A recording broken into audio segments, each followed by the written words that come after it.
నమస్కారం, welcome to I dream. నేను మీ విజిత. ప్రస్తుతం మనతో పాటు ఉన్నారు శ్రీ స్వామి సిద్ధయోగి. స్వామీజీ చిన్న వయసులోనే గృహ పరిత్యాగం చేసి కాశీ, ప్రయాగ, హిమాలయాల లాంటి యాత్రలు చేస్తూ పెద్ద పెద్ద గురువుల దగ్గర వేద విద్య, యోగ విద్య నేర్చుకొని వారు నేర్చుకున్న విద్యలను వారి శిష్యులకు తెలియచేస్తూ ఎంతో జ్ఞానాన్ని అందిస్తూ తన దగ్గరికి వెళ్ళి ఆపదలో ఉన్న వాళ్లకు కష్టాలు తీర్చి ఎన్నో మంచి విషయాలను మనందరికీ తెలియజేస్తున్నారు. ఇప్పుడు గురుగారితో మాట్లాడి మరిన్ని విషయాలు తెలుసుకుందాం. నమస్కారం స్వామీజీ. జయ గురుదత్తమ్మ. గురుగారు, అఘోరాలను వింటూ ఉంటాం. అసలు ఈ అఘోరాలు అంటే ఎవరు గురూజీ? మామూలుగా మనము సన్యాసులు అని, యోగులు అని వింటూ ఉంటాం. వాళ్ళు చాలా జ్ఞానం కలిగి ఉంటారని కూడా వింటూ ఉంటాం. వాళ్ళకన్నా అఘోరాలకు ఇంకా ఎక్కువ జ్ఞానం తెలిసి ఉంటుందా గురూజీ? శ్రీమాత్రే నమః. శ్రీ గురు దత్తాత్రేయాయ నమః. గురుదేవ దత్త. భారతీయ సనాతన ధర్మంలో అఘోర సాంప్రదాయం అనేది ఒక సాంప్రదాయం. ఓకే. సన్యాసులు, యోగులు, సిద్ధపురుషులు వీరందరూ కూడా అఘోరాలన్నీ కూడా ఏదైనప్పటికీ పరమేశ్వరుడికి దక్షిణ భాగం, ఈశ్వరుడికి దక్షిణ భాగము నుంచి ఒక విధానము, కుడి భాగం నుంచి ఒక విధానం. ఇది యోగ మార్గం, ఇది వామాచారం, దక్షిణాచారం. దక్షిణ హస్తం అంటే కుడి చెయ్యి, వామహస్తం అంటే ఎడమ చెయ్యి. అలాగే ఈశ్వరుడికి ప్రణితాపమై జీవించడమే వీరి లక్ష్యం. సన్యాసులు కానీ, యోగులు కానీ, సిద్ధపురుషులు కానీ ఎవరైనా సరే. వాటిల్లో అఘోర సాంప్రదాయం ఒకటి. ఓకే. అయితే దక్షిణాచారంలో కానీ వామాచారం అంటే శుద్ధత్వం, యోగ సాధన ద్వారా యమ, నియమ, ఆసన, ప్రాణాయామ, ప్రత్యాహార, ధారణ, ధ్యాన, సమాధి అంటారు వీటిని. అష్టాంగ మార్గాలు. ఈ అష్టాంగ మార్గాల ద్వారా ఒక విధానంగా అలవరుస్తూ సత్వగుణంగా ప్రేరేపిస్తూ సంఘానికి అనుకూలంగా ఉండి కాషాయ వస్త్రం ధరించి యోగ మార్గం ద్వారా ఇంద్రియాలను దగ్గరగా తీసుకునే ప్రయత్నం చేయడం అనేది సన్యాసులు అంటారు. ఇదే మార్గాన్ని విశ్వమంతా భగవంతుడే కదా, అన్నిటా భగవంతుడు ఉంటాడు, శ్మశానంలో భగవంతుడు ఉంటాడు, దేవాలయంలో వెలిగించిన దీపానికి మనం నమస్కరిస్తాం, చితి మంటల దీపానికి నమస్కరించాం. అది మంటలని భయపడతాం. వాస్తవంగా రెండిటిలో ఉండే అగ్నికణం ఒకటే కదా, దీపము మంట ఒకటే, కానీ అది డిఫరెంట్ అయిపోయింది.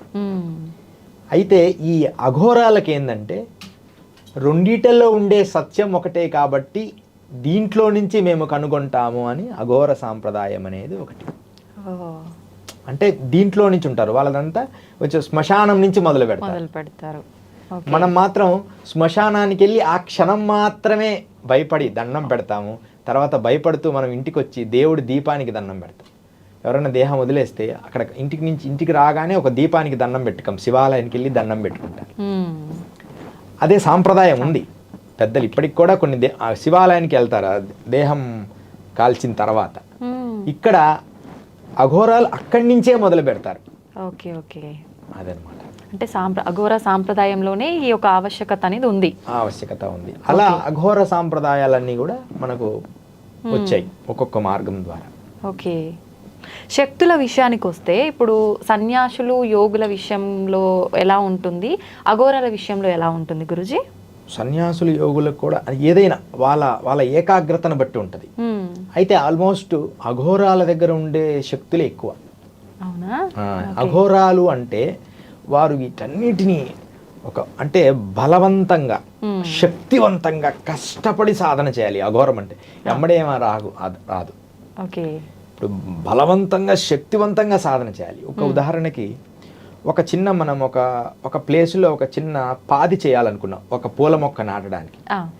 పాది చేయాలనుకొని ఒట్టి మన చేత్తోనే తీస్తున్నాం. ఒట్టి చేయితోనే ఒక పెద్ద గుంత తీసి ఆ వాటర్ కంటెంట్ కోసం చేస్తున్నాం. ఒక చిన్నది అక్కడ ఒక పాది మొక్కల కోసం ఒక చిన్న గుంత దోవాలి, ఒక 5 అడుగుల గుంత. ఆ 5 అడుగుల గుంతలో నీళ్లు నింపి చెట్లకు పోసుకోవడానికి ఒక గుంత దోవుతున్నాం. అప్పుడు మనం చేయితో తీయాలి అనుకున్నాం అనుకో, ఒకడు చేయితో తీయాలనుకుంటాడు, ఒకడు కర్రతో తీయాలనుకుంటాడు, ఒకడు కడ్డీతో తీయాలనుకుంటాడు, ఒకడు డ్రిల్లింగ్ మిషన్ పెడతాడు, ఒక జేసీబీ పెడతాడు. ఇప్పుడు సోలార్ సిస్టమ్ అంటే ఒకటి సోలార్ ప్యాన్ అంటే ఒక ఉంటాయి కదా రేడియో కిరణాలు, దాంతో కూడా హోల్ చేసేయచ్చు. ఓకే, మనం ఒక లైటింగ్ లాంటి దాంతో కూడా అక్కడ బ్లాస్ట్ చేయొచ్చు. అలాంటివి కూడా ఇప్పుడు వచ్చాయి. అయితే ఈ అఘోర సాంప్రదాయం అనేది ఎలాంటిదంటే చేయితో తీసినంత కఠినంగా ఉంటుంది. అప్పుడు చర్మం పోద్ది, కండరాలు, గోర్లు అవన్నీ నాశనం అవుతాయి. అయినా వాళ్ళ లక్ష్యము కోసం దాన్ని మరిచిపోయి చేస్తారు, కఠినంగా దాన్ని సాధిస్తారు. ఓకే, కానీ అదొక అంటే దాన్ని అలవాటు పడినారు, అదొక విధానం తప్ప దాంట్లో సౌమ్యంగా సాధన దాంట్లో ఇలా కూర్చొని, కానీ అలా చేయడం వల్లే వాళ్ళు దాని మీద ఏకాగ్రతగా ఉంటారు. అదే సన్యాసులు అట్లుండరు, ఉదయం లేసి స్నానం చేసి జపతపాదులు శుద్ధంగా ఉండి ఎవరిని తగలేయకుండా దూరంగా ఉండండి అంటారు. ఏదో అభిషేకము, పూజా పునస్కారం చేస్తుంటారు. అది సత్వగుణములో ప్రేరేపితం. ఇది ఇక్కడ అన్ని భావాలు, అన్ని బంధాలు ఉంటాయి, అన్ని బాధ్యతలుగా. కానీ అఘోరులకు ఇంకే లక్ష్యం ఉండదు. మనం చూసే వాళ్ళకి అది పిచ్చితనంగా అనిపిస్తుంది. వాళ్ళు అక్కడే ఉండి, అక్కడే తింటూ, అక్కడే ఆరాధన చేస్తూ అంత కఠినంగా ఉంటుంది. అఘోర సాంప్రదాయం అంటే కఠినంగా ఉండే ఒకనొక చట్రం, అంటే ఒకనొక ప్రక్రియ. అయితే ఆల్రెడీ అంటే సంసార జీవితంలో ఉన్న వాళ్ళు అఘోరాగా మారే అవకాశం ఉంటుందా గురుజీ? వెళ్ళొచ్చు అలా? 100%. అయితే గురువులు ఒప్పుకోవాలి. ఇప్పుడు అఘోరాలు అనే పదానికి ఇంకా నేను కొన్ని విషయాలు చెప్తారా, సీక్రెట్స్. అసలు అఘోర అనే ఒక సాంప్రదాయం దగ్గర తీసుకోవాలి మనం. ఎమ్మడే నేను అఘోరా అని విభూది పెట్టుకుంటే అఘోరాలు కాలేరు. ఇప్పుడు మేమంతా కూడా అఘోరాలుగా అలా ఉండదు. అఘోర సాంప్రదాయానికి అఘోర యోగులతో మేము నడుస్తున్నాం అంతే, ఒక దీక్షలాగా. ఓకే, అంతేగాని సంసార జీవితంలో ఉండి కూడా వెళ్ళొచ్చు. కానీ వారి బాధ్యతలు అయిపోయి ఉండాలి. అంటే వివాహం అయి ఉండాలి. వివాహం అయిపోయిన తర్వాత వాళ్ళు ఆ మార్గంలో పయనించాలి. ఓకే, వివాహం అయిపోయి పిల్లలు ఉన్నారనుకో, పెళ్ళిళ్ళు చేసేసి వెళ్ళాలి. మరి అలా వెళ్ళిపోగానే వాళ్ళు దీక్ష చెయ్యరు గురువులు. వాళ్ళను పరీక్ష పెడతారు. కనీసం ఎంత లేదైనా 2-3 సంవత్సరాలు పరీక్ష పెడతారు వాళ్ళకి. ఆ పరీక్షల్లో నెగ్గి అప్పుడు దాకా ఏదో ఒక మంత్రం చేసుకొని ఆయన ఇస్తారు. వీళ్ళు ఏంటంటే ఆ మంత్రం చేసి ఇంకా నాకు సిద్ధి కలగలేదే అంటారు. పరీక్షలు అంటే ఇప్పుడు అంటే ఈయన అఘోర లైఫ్లోకి రావటానికి మళ్ళీ సంసార జీవితం వదిలేసి వచ్చిండు కాబట్టి దానికి సంబంధించిన ఆనవాళ్ళు ఈయన పైన ప్రభావం చూపుతున్నాయా లేదా అన్న గురుగారు? 100% అది. ఇంద్రియాలు వీళ్ళ కంట్రోల్గా ఉన్నాయా లేదా అని చెప్పి ఒక దగ్గర వదిలిపెట్టేస్తారు. ఒక జలపాతం దగ్గర ఇక్కడే ఉండు 6 సంవత్సరాలు అంటారు. భిక్షాటన చేయమంటారు. ఒంటికంతా విభూది రాసుకొని నీటిలో కూర్చోమంటారు. వాళ్ళు ఏమి చెప్తే అవన్నీ చేస్తూ వారికి ఇంకా భౌతిక ఆపేక్ష ఉందా అని, భౌతిక ఆపేక్ష ఉందా అనుకుంటే ఆ దీక్ష ఇయ్యరు, అఘోర దీక్ష. కానీ దీక్ష అంటే అర్థం ఏంటంటే చిన్న మంత్రము అవిని నేర్పుతారు, అది ప్రాక్టీస్ చేసుకోవడానికి. పూర్ణ అఘోరీ మారడానికి కనీసం కొన్ని సంవత్సరాలు గురువు సేవ చేయాల్సింది ఉంటుంది. ఇప్పుడు మాది ఉంటాయనుకో, మాది ముందు గురు సేవలు అఘోరాలతో నేను ఎక్కువ ట్రావెల్ చేస్తున్నా. ఇప్పుడు మేము అఘోరం కాదు. మీరు అఘోరా కాదా స్వామి? అంటే అఘోర పూర్ణ అఘోర కాదు. ఓకే, పూర్ణ అఘోర అంటే దానికి ఒక నియమ నిబంధనలు, చాలా సంవత్సరాలు పడుతుంది. ఎమ్మడి అఘోర అయిపోకూడదు. అక్కడ నాకు ఎమ్మడి అఘోర అయిపోయాను, విభూతి రాసుకొని అఘోరి అంటే అలా అఘోరి కాలేదు. ఒక నియమం, ఒక మంత్ర సాధన చేయాలి. ఆ మంత్ర సాధన పూర్తి చేయాలి, గురువు చెప్పిన విధానాలు పూర్తి చేయాలి. మరలా ఇంకొంచెం 2వ స్టెప్, ఇప్పుడు మేము 2వ స్టెప్లోను ఇంకొక మంత్రం, ఈ మంత్రం చెయ్యి, ఇలా ఉండు, సంఘంలో ఉండు, కొంతమందికి మేలు చెయ్యి, జాగ్రత్త, గమనిస్తున్నావా, నిన్ను నువ్వు గుర్తిస్తున్నావా అని అన్ని రకాలుగా మనల్ని పాయింట్అవుట్ చేస్తుంటాడు గురువు. జాగ్రత్తగా సూచనలు ఇస్తుంటారు. మళ్ళా సత్సంగం చేస్తుండాలి, మళ్ళా పెద్దల దగ్గర వినయం ఉండాలి. ఎప్పుడైనా మా విధానాలన్నీ మీరు గమనిస్తే పెద్దల దగ్గర వినయం ఉండాలి, వాళ్ళని గౌరవించాలి. ఇవన్నీ గమనిస్తూ వాడు తనకు తాను మలుచుకుంటాడు. అప్పుడు వాడికి ఇంకా ప్రపంచంలో ఎవరు ఉండరు, ఈశ్వరుడు తప్ప. ఆ స్థాయి ఇచ్చినప్పుడు పూర్ణ అఘోరము అనే ఒక విధానం నేర్పుతారు. ఎంత కాలం పడుతుంది గురూజీ ఈ ప్రాసెస్ అంతా జరిగి అఘోరాగా మారడానికి? వాడి పూర్వజన్మ స్థాయిని బట్టి. కానీ రియల్గా మామూలు మధ్యస్థ స్థాయి అయితే 3.5 సంవత్సరం అయితే ఒక కఠినమైన సాధన చేస్తే ఒక 3.5 సంవత్సరంలో ఒక స్టెప్ ఎక్కుతాడు. ఓకే, నాది 6-1 దాదాపు నాకు 12 సంవత్సరాలు పట్టింది 2 పూర్తి చేయడానికి. చాలా ఎక్కువ సమయం. అంటే ఈ వాతావరణము పరిస్థితులు అంటే అన్ని పూర్తిగా చేయడానికి. ఇక నెక్స్ట్ 3వ దీక్ష ఉంటుంది, తర్వాత 4వ దీక్ష, తర్వాత గురు స్థాయిలో గురుపాదం ఆ స్థాయికి వెళ్ళిపోతాడు. ఓకే. అయితే అసలు అంటే మీరు అఘోరాగా ఎందుకు మారారు అని అడుగుదాం అనుకున్నాను, కానీ మీరు అఘోరాని కాదు అన్నారు. అసలు అఘోరాగా మారాలని, ఇలా సిద్ధత్వం పొందాలి తపస్సు చేసి అని మీకెందుకు వచ్చింది గురుగారు ఆలోచన? అఘోర మారాలని కాదు, కానీ ఈ ఇంద్రియాలకు ఈశ్వరుడు అధిపతి, ఈశ్వరుని భగవంతుని చూడాలని చిన్నతనం నుంచి ప్రయాసపడేవాడిని. అసలు ఎంత పిచ్చివాడిగా తిరిగేవాడిని అంటే, ఇక ఆ పర్వతాల మీద ఉంటాడు, ఈ కొండల మీద ఉంటాడు దేవుడు అని గుహల్లో కొండల్లో వెళ్ళిపోయేవాడిని.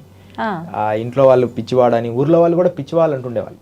మేము పెరిగిన వాతావరణం. ఎంత వయసులో అనిపించింది గురుగారు మీకు ఇట్లా? చిన్నతనం నుంచి నన్ను స్వామీజీ అనే పిలిచేవారు. వీళ్ళలో ఏదో దివ్యశక్తి ఉందని అందరూ అనుకునేవాళ్ళు, బంధువర్గాలు కానీ అట్లా. అయితే నేను ఆ ఫోకస్ కాలేదు, ప్రయత్నం చేస్తుండేవాడిని. మధ్యలో ఒకసారి పారిపోయాను. ఎలాగబ్బా మళ్ళీ పట్టుకొని వచ్చి కట్టేయడం అంటే జరిగింది. ఎక్కడికి వెళ్ళిపోతున్నావు, ఎందుకు వెళ్ళిపోతున్నావు అంటే, నేను మంచు కొండల్లో ఉన్న ఈశ్వరుని చూడాలి నాకు కనపడుతుండనేవాడిని. అప్పుడు మాకు ఒకరు ఉండి, అక్కడ నిజంగా మంచు కొండలో ఈశ్వరుడు ఉన్నాడు. అప్పట్లో ఇంత ఫేమస్ కాదు కదా, ఎవరికి తెలియదు అమర్నాథ్ ఉన్నాడు. కానీ అప్పుడు ఒక ఆర్మీ ఒక ఆయన చెప్పాడు, నిజంగా అక్కడ మంచు కొండల్లో ఈశ్వరుడు ఉన్నాడు, ఆయన నిజంగా ఉన్నాడు, కానీ ఇప్పుడు వెళ్ళలేడు వీడు అని అన్నా. ఓహో, అయితే వీడు చెప్పేయని నిజాలే, అంటే పూర్వజన్మ నుంచి కనెక్షన్ ఉంది.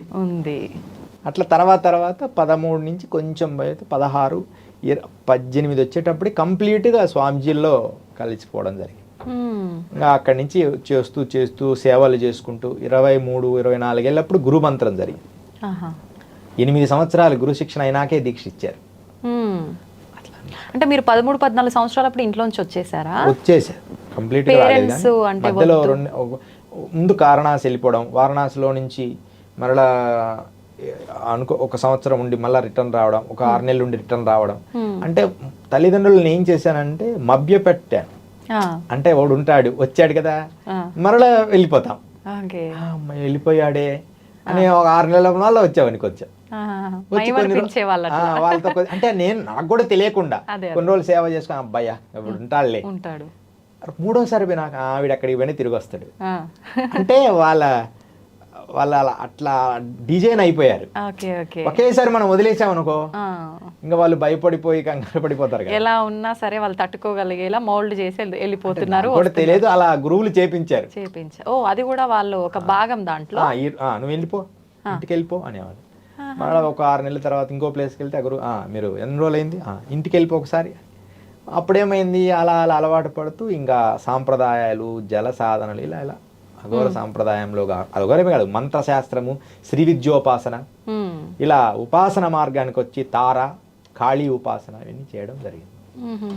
అంటే అఘోర సాంప్రదాయంలో ఎక్కువగా కాళీ మాతనే ఉపవాసిస్తుంటారా గురుగారు? ఎక్కువగా పూజిస్తుంటారు అమ్మవారిని? ఎందుకని? కాళీ భైరవుడిని ఎక్కువ ఉపయోగిస్తుంటారు. నాగసాధువుల్లో ఎక్కువ ఈ కాళికా ఉపాసన చేస్తారు. అఘోరుల్లో కూడా భైరవుడికి ఎక్కువ ప్రాధాన్యత ఇస్తారు. తర్వాత కాళీ ఉపాసన కూడా ప్రాధాన్యత ఇస్తారు. ఇప్పుడు కాళీ ఉపాసన అనేసరికి సాత్వికంగా మనకు, అంటే ఇంకో రకంగా తంత్ర విధంగా 2 రకాలుగా అంటుంటారు కదా గురుగారు.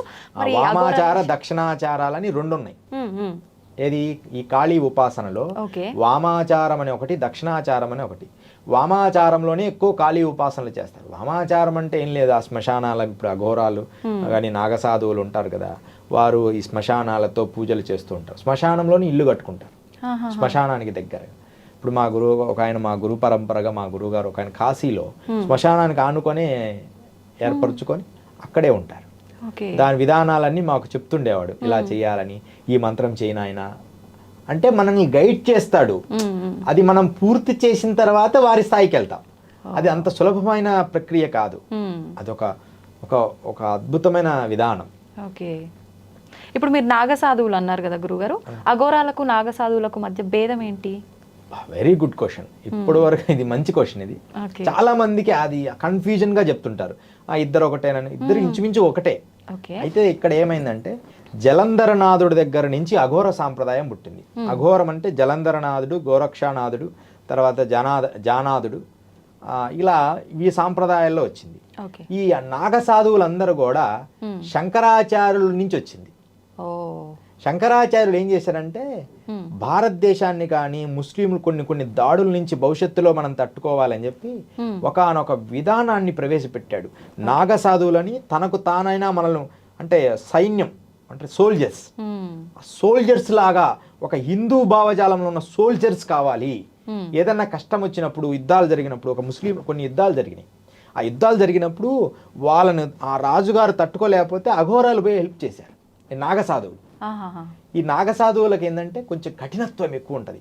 అంటే సోల్జర్స్ కదా, హిందూ సోల్జర్స్ అంటే నాగసాధువులే. వాళ్ళు అవసరమైనప్పుడు వస్తారు. దేశాన్ని రక్షించడమే వాళ్ళ బాధ్యత. ఓకే. అంటే వాళ్ళు దూరంగా ఉంటారు కదా గురుగారు, వాళ్ళకి ఎలా క్షణాల్లో వచ్చేస్తారు. అంటే ఇప్పుడు ఎలా తెలుస్తుంది అనే దానికంటే వాళ్ళ సిక్స్త్ సెన్స్ ఎక్కువ, దివ్య దృష్టి ఉంటుంది, ఖచ్చితంగా థర్డ్ ఐ ఓపెన్ అయి ఉంటుంది, మూడో నేత్రం, ఎక్కడ దోషాలు అన్నీ తెలుసు. ఎప్పుడు ఏమి చేయాలని ఆ ఈశ్వరుడు అనుగ్రహం రావాలి. ఈశ్వరుడు వాళ్ళకి సంకల్పిస్తే అందరూ వచ్చి హెల్ప్ చేస్తారు. ఓకే. నాగసాధువులు ఒక రకంగా చెప్పాలంటే భారతీయ సోల్జర్స్. వాళ్ళు అంటే కరెక్ట్గా ఉండి సాంప్రదాయంలో అఖాడాసు దాంట్లో పెద్ద అఖాడాలో మళ్ళీ దాంట్లో పండితులు దాంట్లో తర్వాత ఒక రకమైన స్టెప్స్ ఉంటాయి.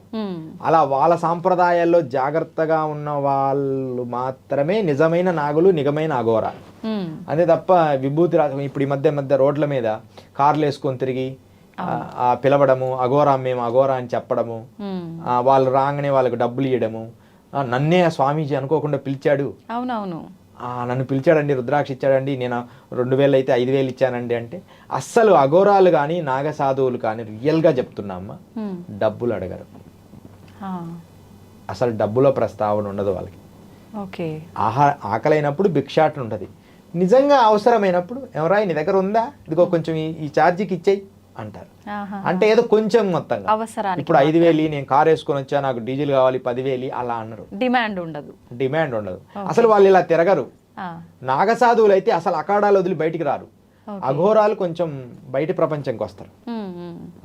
ఈ జలంధరనాథుడి నుంచి శాస్త్రీయంగా మత్స్యేంద్రనాథ గోరక్షణ ఇది వచ్చిందంతా అఘోర సాంప్రదాయం.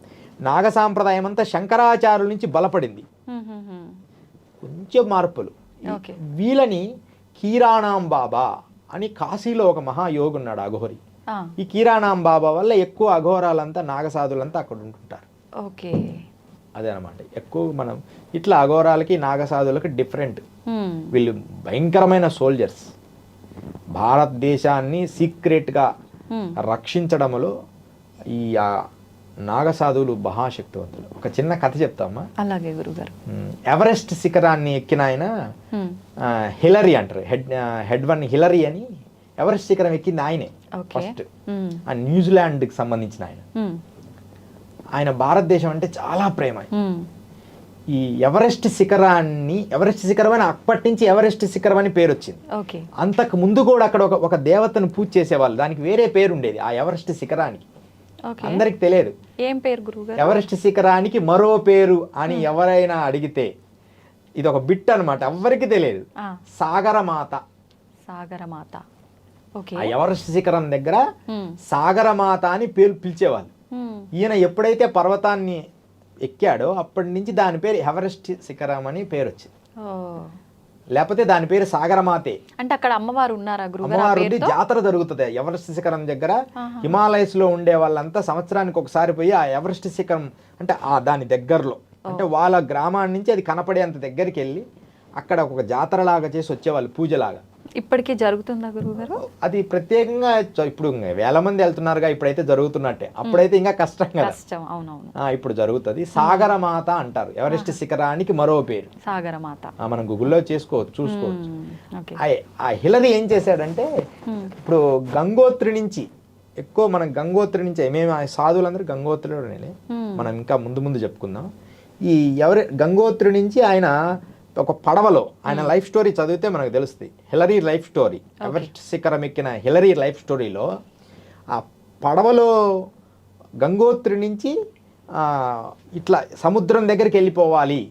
అప్పుడప్పుడు పడవేసుకోవడం దిగడం, మళ్ళా నీళ్లు ప్రవహిస్తుంటే మళ్ళీ పడవలో ఎక్కడం. కొంచెం ఇబ్బంది అని ముందే తెలిస్తే సైడ్కి పోయి మళ్ళీ అక్కడి నుంచి పడవ మోసుకొని పక్కకు పెట్టుకొని ఇలా ఒక ప్రయాణం చేశాడు హిలరీ. ఈయన ఒక్కడే కాదు, కొంచెం ముగ్గురిని తీసుకున్నాడు, సపోర్ట్ ఉండాలి కదా, ఒక్కడు పడవలో పోవాలి. అలా వస్తున్నప్పుడు వారణాసి వచ్చాడు, కాశీలో పడవ దగ్గరికి వచ్చాడు. కాశీలో పడవ దగ్గరికి వచ్చి ఈయనకు ఇదే పని కదా, యోగులు అఘోరాలను.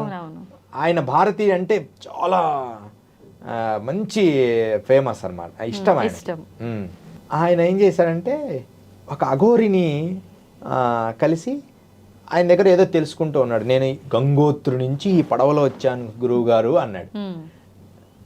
ఆయన ఇట్లా అఘోరి మంచి సాధకుడు. ఆయన చూసి నా అంగమంత బలం లేదు ఈ పడవకి అంటాడు. అంటే నా అంగము అంటే ఆయన మూత్రం పోసే అంగము అంత బలం లేదు నేను అంటాడు. ఆయన స్టోరీలు క్లియర్ రాశాడు ఆయన హిలరీలో, ఇంగ్లీష్లో ఆయన మొత్తం రాశాడు ఆయన లైఫ్ స్టోరీలో. రాశాడంటే చూడాలని ఉంది గురువుగారు అంటాడు. అంటే చూడని ఆయన పడవకి ఆ పడవకి తాడు కట్టి ఈయన అంగానికి ముడివేశాడు, ఒక పెద్ద తాడు. 4 minutes ఆ పడవ నడిపినా కూడా కదలేదు పడవ. 3 నుంచి 4 minutes ఆ ఇంజన్తో పడవ ముందుకు నడిపిస్తే ఆ పడవ కదలలేదు.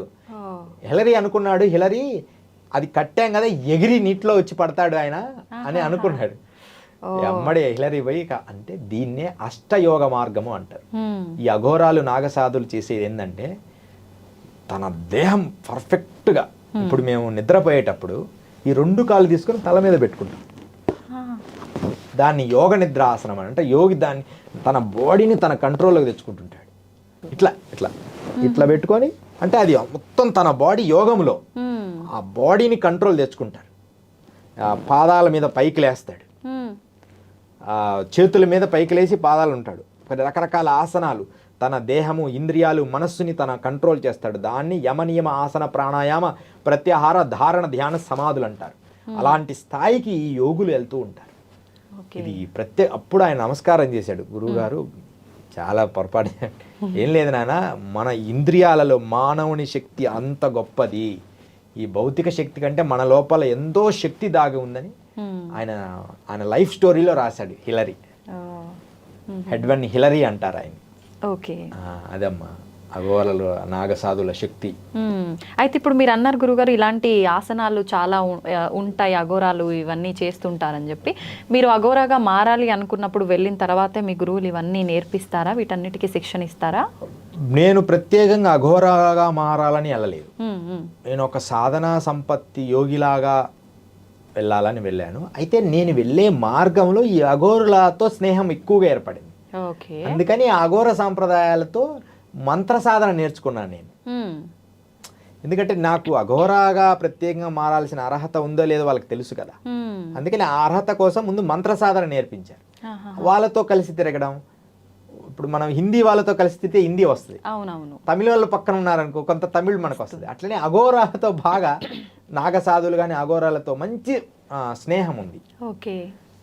మనకి జూనా అఖాడా, ఇప్పుడు ఇది ఉంది కదా నాగసాధువులు, మన ఉజ్జయిని జూనా అఖాడా అంటే గుజరాత్లో ఉంది, గిరినార్ ఇలాంటి, తర్వాత తారాపీఠ్ ఉత్తరప్రదేశ్ తారాపీఠ్లో, ఇలా రకరకాల పీఠాల నుంచి ఉన్న స్నేహం వల్ల, వాళ్ళతో కలిసి తిరగడం వల్ల అఘోర సాంప్రదాయాల్ని క్షుణ్ణంగా దగ్గరగా చూశాను. ఎప్పటికైనా వెళ్తాం కానీ అంత స్థాయికి వెళ్ళడానికి ఒక్కొక్క మెట్టు ఎక్కుతూ మనం ఆ స్థాయికి వెళ్ళాలి. అప్పుడు పూర్తిగా నేను అనంత విశ్వాన్ని ప్రేమిస్తున్నాను అనే స్థాయికి వెళ్ళిపోతాడు. ఆ స్థాయికి ఒక్కొక్క స్టెప్ బై స్టెప్ ఎక్కడమే కరెక్ట్. అది నిజమైన పూర్ణ అఘోరి అంటే. ఓకే స్వామి, మీరు హిమాలయాల్లో తపస్సు చేశారు అని నేను ఇంతకు ముందు వీడియోలో విన్నాను. ఎక్కడెక్కడ తపస్సు చేశారు, ఎన్ని సంవత్సరాలు తపస్సు చేశారు మీరు?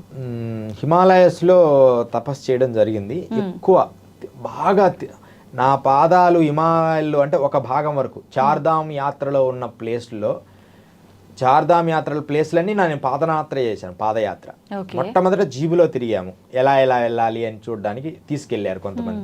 ఆ తర్వాత చాలా వరకు నేను పాదయాత్రలతోనే చేశాను. అలా చేస్తూ ఎక్కువ చేసింది ఉత్తర కాశీ కేదార్నాథ్ మందిర్, ఉత్తర కాశీ దగ్గర ఆ ప్లేస్లో కేదార్నాథ్ మందిర్ అనే స్థలంలో.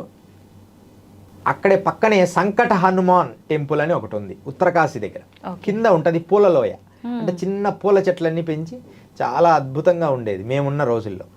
అక్కడ ఎక్కువ సాధన చేసేవాడిని ఒంటరిగా వెళ్ళి. ఎప్పుడు నాకు స్వేచ్ఛగా అనిపిస్తే అప్పుడు పర్వతాల మీదకి వెళ్ళిపోయేవాడిని. అక్కడ సాధన చేసిన తర్వాత గుప్తకాశీలో సాధన చేయడం జరిగింది. ఇక ఆ తర్వాత కఠినమైన సాధనమ్మ, ఒక చిన్న అద్భుతమైన కథ. గంగోత్రిలో సాధన చేశాను. గంగోత్రిలో మనం వెళ్తూ ఉంటే ఇప్పుడు కూడా కనపడుతుంది. గంగోత్రి మామూలుగా పారుతున్నప్పుడు కరెక్ట్ గంగోత్రికి 3 కిలోమీటర్ల ముందు ఎడమ భాగంలో ఒక పెద్ద రాతి పర్వతం ఉంది, రాయి. ఆ రాయి కింద చిన్న స్వరంగం తయారు చేసుకొని నేనే రాళ్ళు తీసేసి ఆ రాతి కింద రోజు అక్కడే సాధన చేసుకుంటూ అలా కొన్ని రోజులు ఉన్నాయి. నా దగ్గర ఒక కంబలి ఉండేదమ్మా. కంబళి ఒక్కటే ఉండేది, ఎక్కువ ఉండే మంచి మందపు కంబలి ఉండాలి హిమాలయాలో బ్రతకాలంటే. ఇంకా మిగతా ఈ బ్యాగ్ అయి మొయ్యలేం నడిచేవాళ్ళు. ఆ కంబలి వేసుకొని పడుకుంటే రోజు 2 ఎలకలు వచ్చేవి నా కంబళ్ళలోకి. ఆ వెలకలు వచ్చి నన్ను ఆనుకొని పడుకునేవి వెచ్చగా కంబళ్ళలో దూరే. ఒకరోజు తీవ్రమైన చలి వచ్చినప్పుడు అది కంబల్ని దగ్గర అనుకొని లోపలికి ముడుచుకొని పడుకున్నాను. మరుసటి రోజు అంటే పడుకున్నాను, ఏదో చల్లటి గాలి కొడుతుంది. ఉదయం లేచేటప్పటికి నా కంబలికి హోలేసి, అంటే అది రోజు దానికి అనుమతి ఇచ్చేవాడిని. అవి ఉన్నాయని నేను కదలకుండా, అవి కూడా కదలకుండా పడుకున్నాను. ఆ తర్వాత ఆ కంబలి కూడా కొన్నాళ్ళు ఉండి అనుకోకుండా ఒక దగ్గర పెట్టాను. ఇట్లా జీవరాశులతో కూడా తపస్సు చేసినప్పుడు స్నేహం చేశాను. రాత్రి ఎప్పుడు సాధన చేసుకోవాలంటే అప్పుడు చేసుకునేవాడిని. మళ్ళీ కంబలే కప్పుకొని, కంబలే గొప్ప వరం అమ్మ. అక్కడ హిమాలయాల్లో బ్రతికేవాడి కంబలి ఉండాలి తపస్సు చేసుకోవడానికి. అట్లా గంగోత్రిలో అలా తపస్సు చేశాను. తపోవనం, తర్వాత ఈ గోముఖ్ రస్తాలో అయితే పోయాను. కానీ గోముఖ్ రస్తా వెళ్ళినప్పుడు బాగా కఠినమైన మార్గాల్లో ఈ గ్లేషియర్స్లో నడిచాను హిమాలయాలు. అది ఎన్ని రోజు మనము చెప్పుకుంటే గంటల తరబడి ఉంటుంది. ఆ గ్లేషియర్స్ మీద నడిచేటప్పుడమ్మా ఇవన్నీ పగిలిపోయి రక్తం గడ్డలు కట్టే. అప్పుడు ఒక దగ్గర అయితే నేను ఇంకా వెళ్తున్నానమ్మా, ఈ కుడికాలు ఆ గ్లేషియర్ లోపలికి దిగిపోయింది, మంచు గడ్డ లోపలికి. ఎడమకాలు పైన ఉంది. మోకాలు పగిలిపోయి ఎంత భయంకరమైన నొప్పి. మళ్ళీ చిన్నగా తీసేసుకుంటే అప్పుడు ఒక గురువు గారు వచ్చి, నువ్వు దేహం చాలా ఇబ్బంది పడుతున్నావు, నువ్వు చిన్న గుట్కెలు మందు గుట్కెలు ఇచ్చాడు, నువ్వు ఒక్కటి వేసుకొని నిద్రపోయేటప్పుడు అన్నాడు. అసలు స్పృహ లేకుండా నిద్రపోయా. ఏదో నల్ల మందు ఏదో ఉండిండొచ్చు, అంటే మరి అలసట నిద్ర రావడం లేదు. అప్పుడు ఆయన అది ఇచ్చారు. తర్వాత మరుసటి రోజు తపోవనం వెళ్ళిపోయి అక్కడ మంచు గ్లేషియర్స్లో వెళ్ళడం, ఆ మంచు గడ్డల్లో అన్ని అక్కడ ఏముండవు, అన్ని మంచు దెబ్బలే. ఆ ఎలుగుబంటి స్నేహం, కోబ్రాస్ పాములు, అంటే వాళ్ళు సాధకులు పెంచుకునేవి. అక్కడ యోగులకి హెల్ప్ చేయడానికి రకరకాల జీవులు హెల్ప్ చేస్తుంటాయి. ఒక గుర్రము, కొంత గుర్రము హెల్ప్ చేశాడు ఒక ఆయన, గుర్రం ఆయన. ఆ తర్వాత అట్లా మధ్యప్రదేశ్లో కూడా ఎలుగుబంట్లతో చాలా రోజులు ఉన్నాం. మా ప్రాంతాల్లో కొన్ని ప్రాంతాల్లో అంటే మనం రోజు బిస్కెట్లు వేస్తూ అలవాటు చేస్తే మనల్ని ఏం అనవు అవి. కొత్త వ్యక్తులని భయపడి ఏదైనా చేస్తాయేమో కానీ మనిషిని ఏమి తినవు అవి. స్వామీజీ, ఇప్పుడు వాటిని మచ్చిగా చేసుకోవాలని, మామూలుగా అడవులలో ఉండేవన్నీ ఎంత సాధు జంతువులైనా కొంచెం క్రూరంగానే ఉంటాయేమో అన్న ఒక సందేహం ఉంటుంది. మరి వాటితో మీరు స్నేహం చేయాలి అని అంటే వాటిని ఎలా మచ్చిగా చేసుకుంటారు? కొన్నిసార్లు దెబ్బ కూడా కొట్టేవి, కొన్నిసార్లు ఇబ్బంది పడేవాళ్ళం. అయితే మనము రోజు ఏదైనా, మేము ఎక్కువ హిమాలయాల్లో కానీ ఎక్కడైనా దిగినప్పుడు బిస్కెట్ ప్యాకెట్స్, అంటే అప్పుడప్పుడు ఇమీడియట్లీ తినడానికి ఆహారం కొన్ని ఖర్జూర పండ్లు అవి తీసుకెళ్ళాం. ఎక్కడన్నా చెట్ల మీద వాటికి అందని ప్లేస్లో ఉన్నప్పుడు వాటికి వేసేవాడిని. అవి రోజు వచ్చి తినేళ్ళేవి. అలా మచ్చికతనం చేసుకునేవాడిని రోజు. తర్వాత పార్లీ బిస్కెట్ ప్యాకెట్లు ఎక్కువ వేస్తుండేవాడిని. అవి ఇంకా అలవాటు అయిపోయి అవి ఎలుగుబంటితో స్నేహం చేయడం మొదలుపెట్టాను. తర్వాత చిరుతపులితో ఒక్కసారి స్నేహం చేశాను. అవి కూడా అనుకోకుండా దానికి బాగా విపరీతమైన గాయాలయ్యాయి. గాయాలైన తర్వాత నా దగ్గర ఈ కొండ జాతి వాడు ఒకడు ఉండేవాడు. దానికి ఆహారం తీసుకొచ్చి దాన్ని కట్లు కట్టి చాలా బాగా చేసాము. అప్పుడు చేసిన తర్వాత అది బాగా యాక్టివ్ అయిన తర్వాత రోజు మా దగ్గరకు వచ్చేది. పడుకున్నప్పుడు మా దగ్గరకు వచ్చే పడుకునేది. ఫస్ట్లో కొంచెం ఒళ్ళు ఇట్లా వచ్చాయి నాకు, తగిలినప్పుడల్లా నాకు ఏమంటారు కదా గూస్ బంప్స్ వచ్చాయి, భయం అనిపించేది. ఇంకా తర్వాత అలవాటైంది. ఒక్కోసారి భయంగా గట్టిగా అరిచి పంపించిన రోజులు కూడా ఉన్నాయి. అట్లా ఉంటది. అంటే వాటి సహజత్వం ఉంటది. మన ప్రేమ కరెక్ట్ గా ఉంటే అది మనకు అలవాటు అవుతుంది. ఇప్పుడు మనం చూస్తుంటాం కదా, ఇప్పుడు జూలో అవునవును వాళ్ళు ఎలా ట్రైనింగ్ చేస్తారు అలా అన్నమాట. స్వామి, మీరు హిమాలయాల్లో తపస్సు చేశారు కదా, అక్కడ చాలా రకాల మూలికలు అంటే జనానికి ఉపయోగపడే మూలికలు ఉన్నాయి అని అంటుంటారు. మామూలుగా మనం మూవీస్లో వింటూ ఉంటాం జనరల్గా. అయితే అక్కడ నిజంగా అంత మంచి మూలికలు ఉంటుంటాయా? సాధారణ మనుషుల జీవన కాలాన్ని పెంచే మూలికలు ఏమైనా ఉంటాయా అక్కడ? 100% ఉంటాయి. అవి ఎక్కువ మన యమునా నది దగ్గర, సరస్వతి నది దగ్గర కొన్ని ప్లేసుల్లో ఈ హిమాలయస్లో కొన్ని గడ్డి ఉంటుంది. మేమేం చేస్తామంటే ఈ గడ్డిని పెరిగి ఆకలైనప్పుడు దాని బెరడును నములుతూ వెళ్తుంటాం పర్వతం ఎక్కేటం. అది చాలా మంచి ఎనర్జీని ఇస్తుంది, శక్తిగా మారుస్తుంది. తర్వాత ఏమో కొన్ని పుట్టగొడుగులు లాంటివి కొన్ని వస్తాయి, అవి కూడా మేము స్వీకరిస్తాం. అరుదుగా దొరుకుతాయి, బ్లాక్గా ఉండి అతి తక్కువగా దొరుకుతాయి. అది కొంచెం బ్లాక్ షేప్ ఉంటుంది అనమాట, పూర్తి బ్లాక్ కాదు. పుట్టగొడుగులు వస్తాయి, అవి ఒక 2-3 తింటేనే మనం జస్ట్ వేడి చేసుకొని చాలా ఎనర్జీ లెవెల్స్ వస్తాయి. అట్లాంటి మూలికలు ఉన్నాయి. తర్వాత ఇంకొక ఇక్కడ మేము మందిరంలో, సంకట హనుమాన్ మందిరంలో కూడా కొన్ని మొక్కలు వేసాం. అప్పుడు మీరు పెంచుకున్నారా? పెంచుకున్నాం. అంటే ప్రత్యేకంగా ఎక్కడో ఉన్నాయి తెచ్చి మేము ఆ జలపాతాల దగ్గర నాటుకున్నాం. అవి కూడా వచ్చాయి. చాలా అక్కడ ఉండే గురువు గారు చాలా సంతోషపడినారు, మీ వల్ల మంచి మొక్కలు తెచ్చావోయ్ అని. ఆ మొక్కలతో మనం రోజు తినేవాడిని. ఎక్కువ అంటే ఇంత ఆహారంకే మన దేహం అంతా సరిపోయే శక్తి వచ్చేది వాటిని తినడం వల్ల. తర్వాత శిలాజిత్తు, కొన్ని అద్భుతమైన ఇవి కూడా డైరెక్ట్గా తీసుకునేవాళ్ళం, తయారు చేసి వేడి కరిగిచ్చి తీసుకునేవాడిని అనమాట. శిలాజిత్ చాలా ఎనర్జీని ఇస్తుంది, న్యాచురల్ రియల్ శిలాజిత్. అది మా దగ్గర దొరుకుతుంటుంది, అంటే కొంచెం ఉంటుంది. అలా హిమాలయాల్లో అరుదైన మూలికలు చాలా ఉన్నాయమ్మా. హిమాలయాల్లో ఒక గడ్డి ఉంటుంది, ఆ గడ్డిని మనం తీసుకోవడం. తర్వాత సోమలత, నేను చూసిన వరకు, నేను మిగతా సోమలతను కూడా చూసాను. సోమలతను కూడా ఒక సంఘటన జరిగింది. సోమలతను మనం ఎవరు పడితే వాళ్ళని తగలకూడదు. ఫస్ట్ మనకు కనిపించినా దానికి నమస్కారం చేయాలి. వేదములో కూడా దాని విధానం ఉంది. జాత వేదసే సునమా మసోమ మరాతి యతో నిదహాతి వేదః అని. అంటే వేదంకి సంబంధించిన మొక్క కూడా సోమలత ఉంది మన హిమాలయాలు. ఆ మొక్కను కూడా మేము ఒకరోజు అంటే గురువుగారితో నడుస్తున్నాం, సోమలత కనపడి సోమలత గారి గురుగారు నమస్తే అని చెప్పి ముందు వెళ్ళిపోయారు. గురుగారు నమస్కారం చేసుకొని వచ్చి అన్నాడు.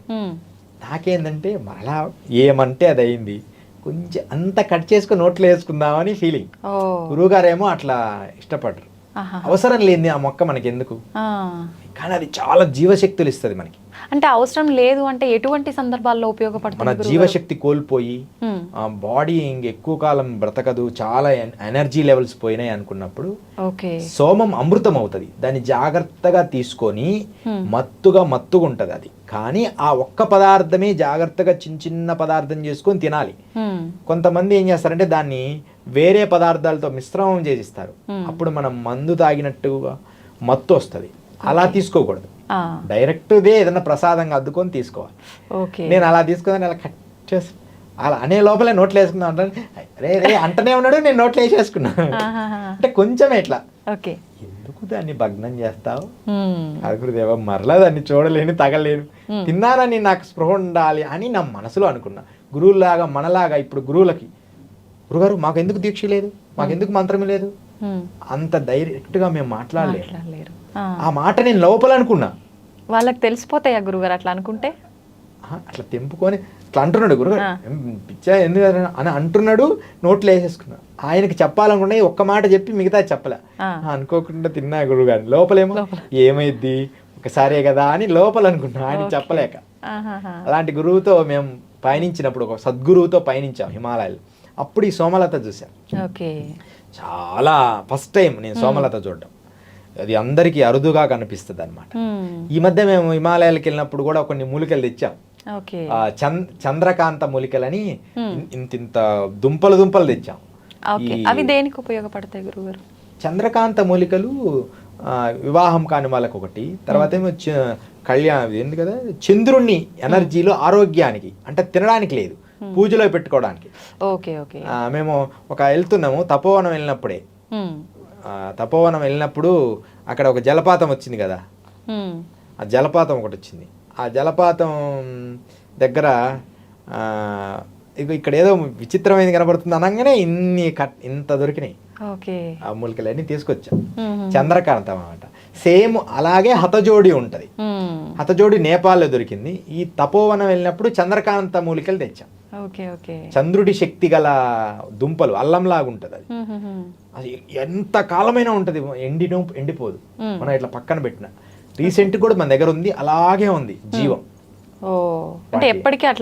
ఎండదు, దాదాపు 1 year ఉంటది. ఆ ఏరు ఎండదనమాట. దాన్ని చంద్రుడి శక్తి వల్ల వచ్చిన మూలిక. వశీకరణానికి ఉపయోగపడుతుందని చెప్తారు పెద్దలు. వశీకరణానికి వాడతారు ఆ మూలికని.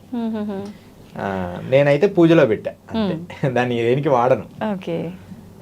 అయితే గురువు గారు, ఇప్పుడు మామూలుగా మానవులకైతే జననం మరణం ఇలాంటివన్నీ సాధ్యము, ఆయుష్ కూడా ఎప్పుడు పోతుందో ఎప్పుడు ఉంటుందో గ్యారంటీ లేదు. మరి అఘోరాల విషయానికి వస్తే చాలా వరకు ఇలాంటి మంత్రసిద్ధత్వం పొంది ఉంటారు, మూలికల గురించి తెలిసి ఉంటుంది వీళ్ళకు. మరి ఇవన్నీ తెలుసు కాబట్టి దీర్ఘాయుష్ పొందే అవకాశం ఉందా? అంటే కొన్ని ఆహార నియమాలు, కొన్ని పరిస్థితులు జనాలకు కొంచెం బయటికి రాకుండా ఉండడం, ఇవన్నీ కూడా ఆయుష్ని పెంచుతాయి. ఓకే, అంటే ఆహార నియమాలు కూడా ఒక భాగమా? ఆహార నియమాలు మెయిన్. తన ఇంద్రియాలు తన కంట్రోల్కి తెచ్చుకోవడం. తర్వాత మన లోపల సుధాధారా సారై చరణ యుగళాంతర విగళితై ప్రపంచం సించంతి పునరపి రసాంనాయమాస స్వమాత్మానం కృత్వా స్వపశ కులకుండే కుహిరిని అని ఒక శ్లోకం ఉంది. అర్థమేంటి గురువు? సౌందర్యలహరిలో సుధాధారా సారై.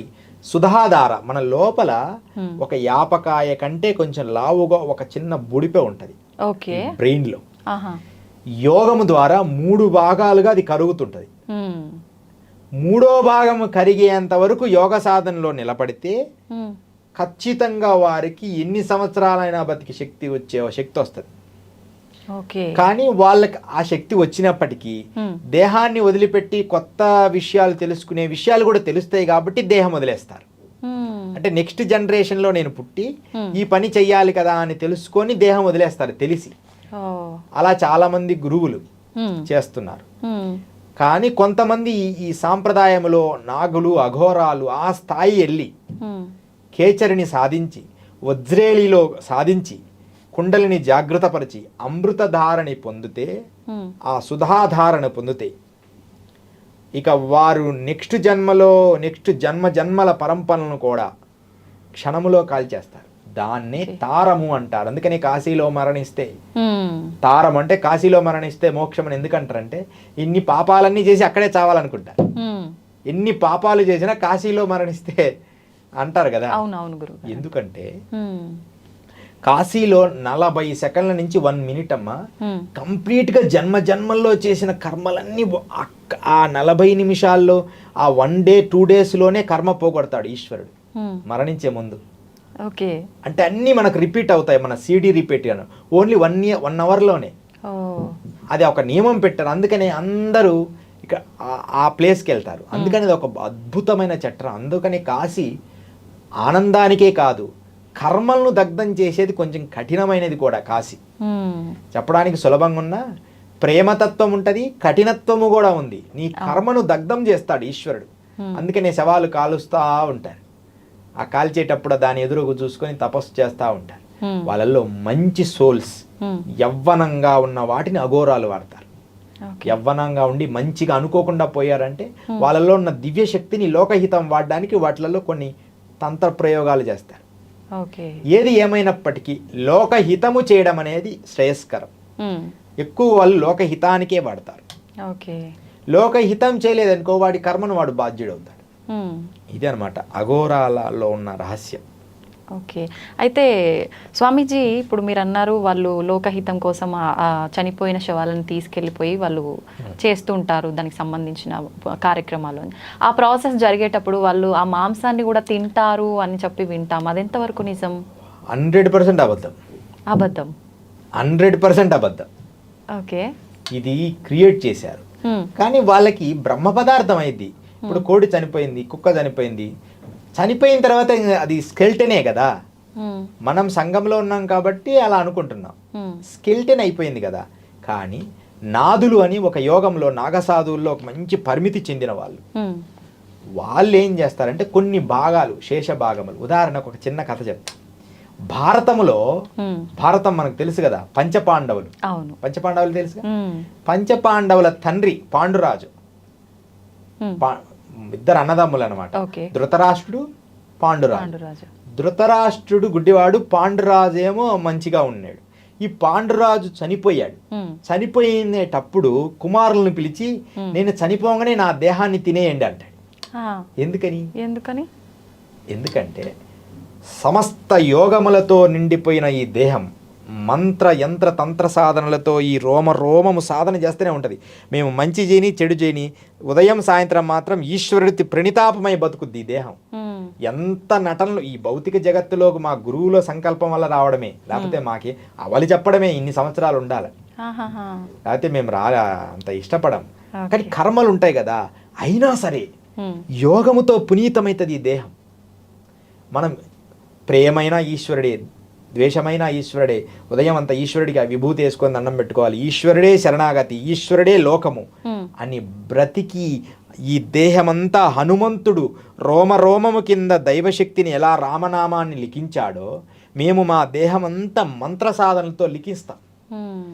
ఓం నమః శివాయ, ఓం ఓం ఓం ఐం హ్రీం శ్రీం ఐం క్లీం సౌ నమో భగవతి, ఓం శ్రీం హ్రీం క్లీం క్లీం శ్రీం సం ఐం క్లీం సౌ సౌ క్లీం. ఇట్లా రకరకాల మంత్ర సాధనలని, వాటిని పూర్తిగా చెప్పకూడదు సభాముఖంగా, అందుకని చెప్పడం లేదు. కానీ అలా మంత్ర సాధనలో చేసి చేసి చేసి అష్టాక్షరి, పంచాక్షరి, శతాక్షరి, పంచదశి, ఇలా మంత్ర సాధనలు చేసి చేసి చేసి దేహం పునీతమైంది.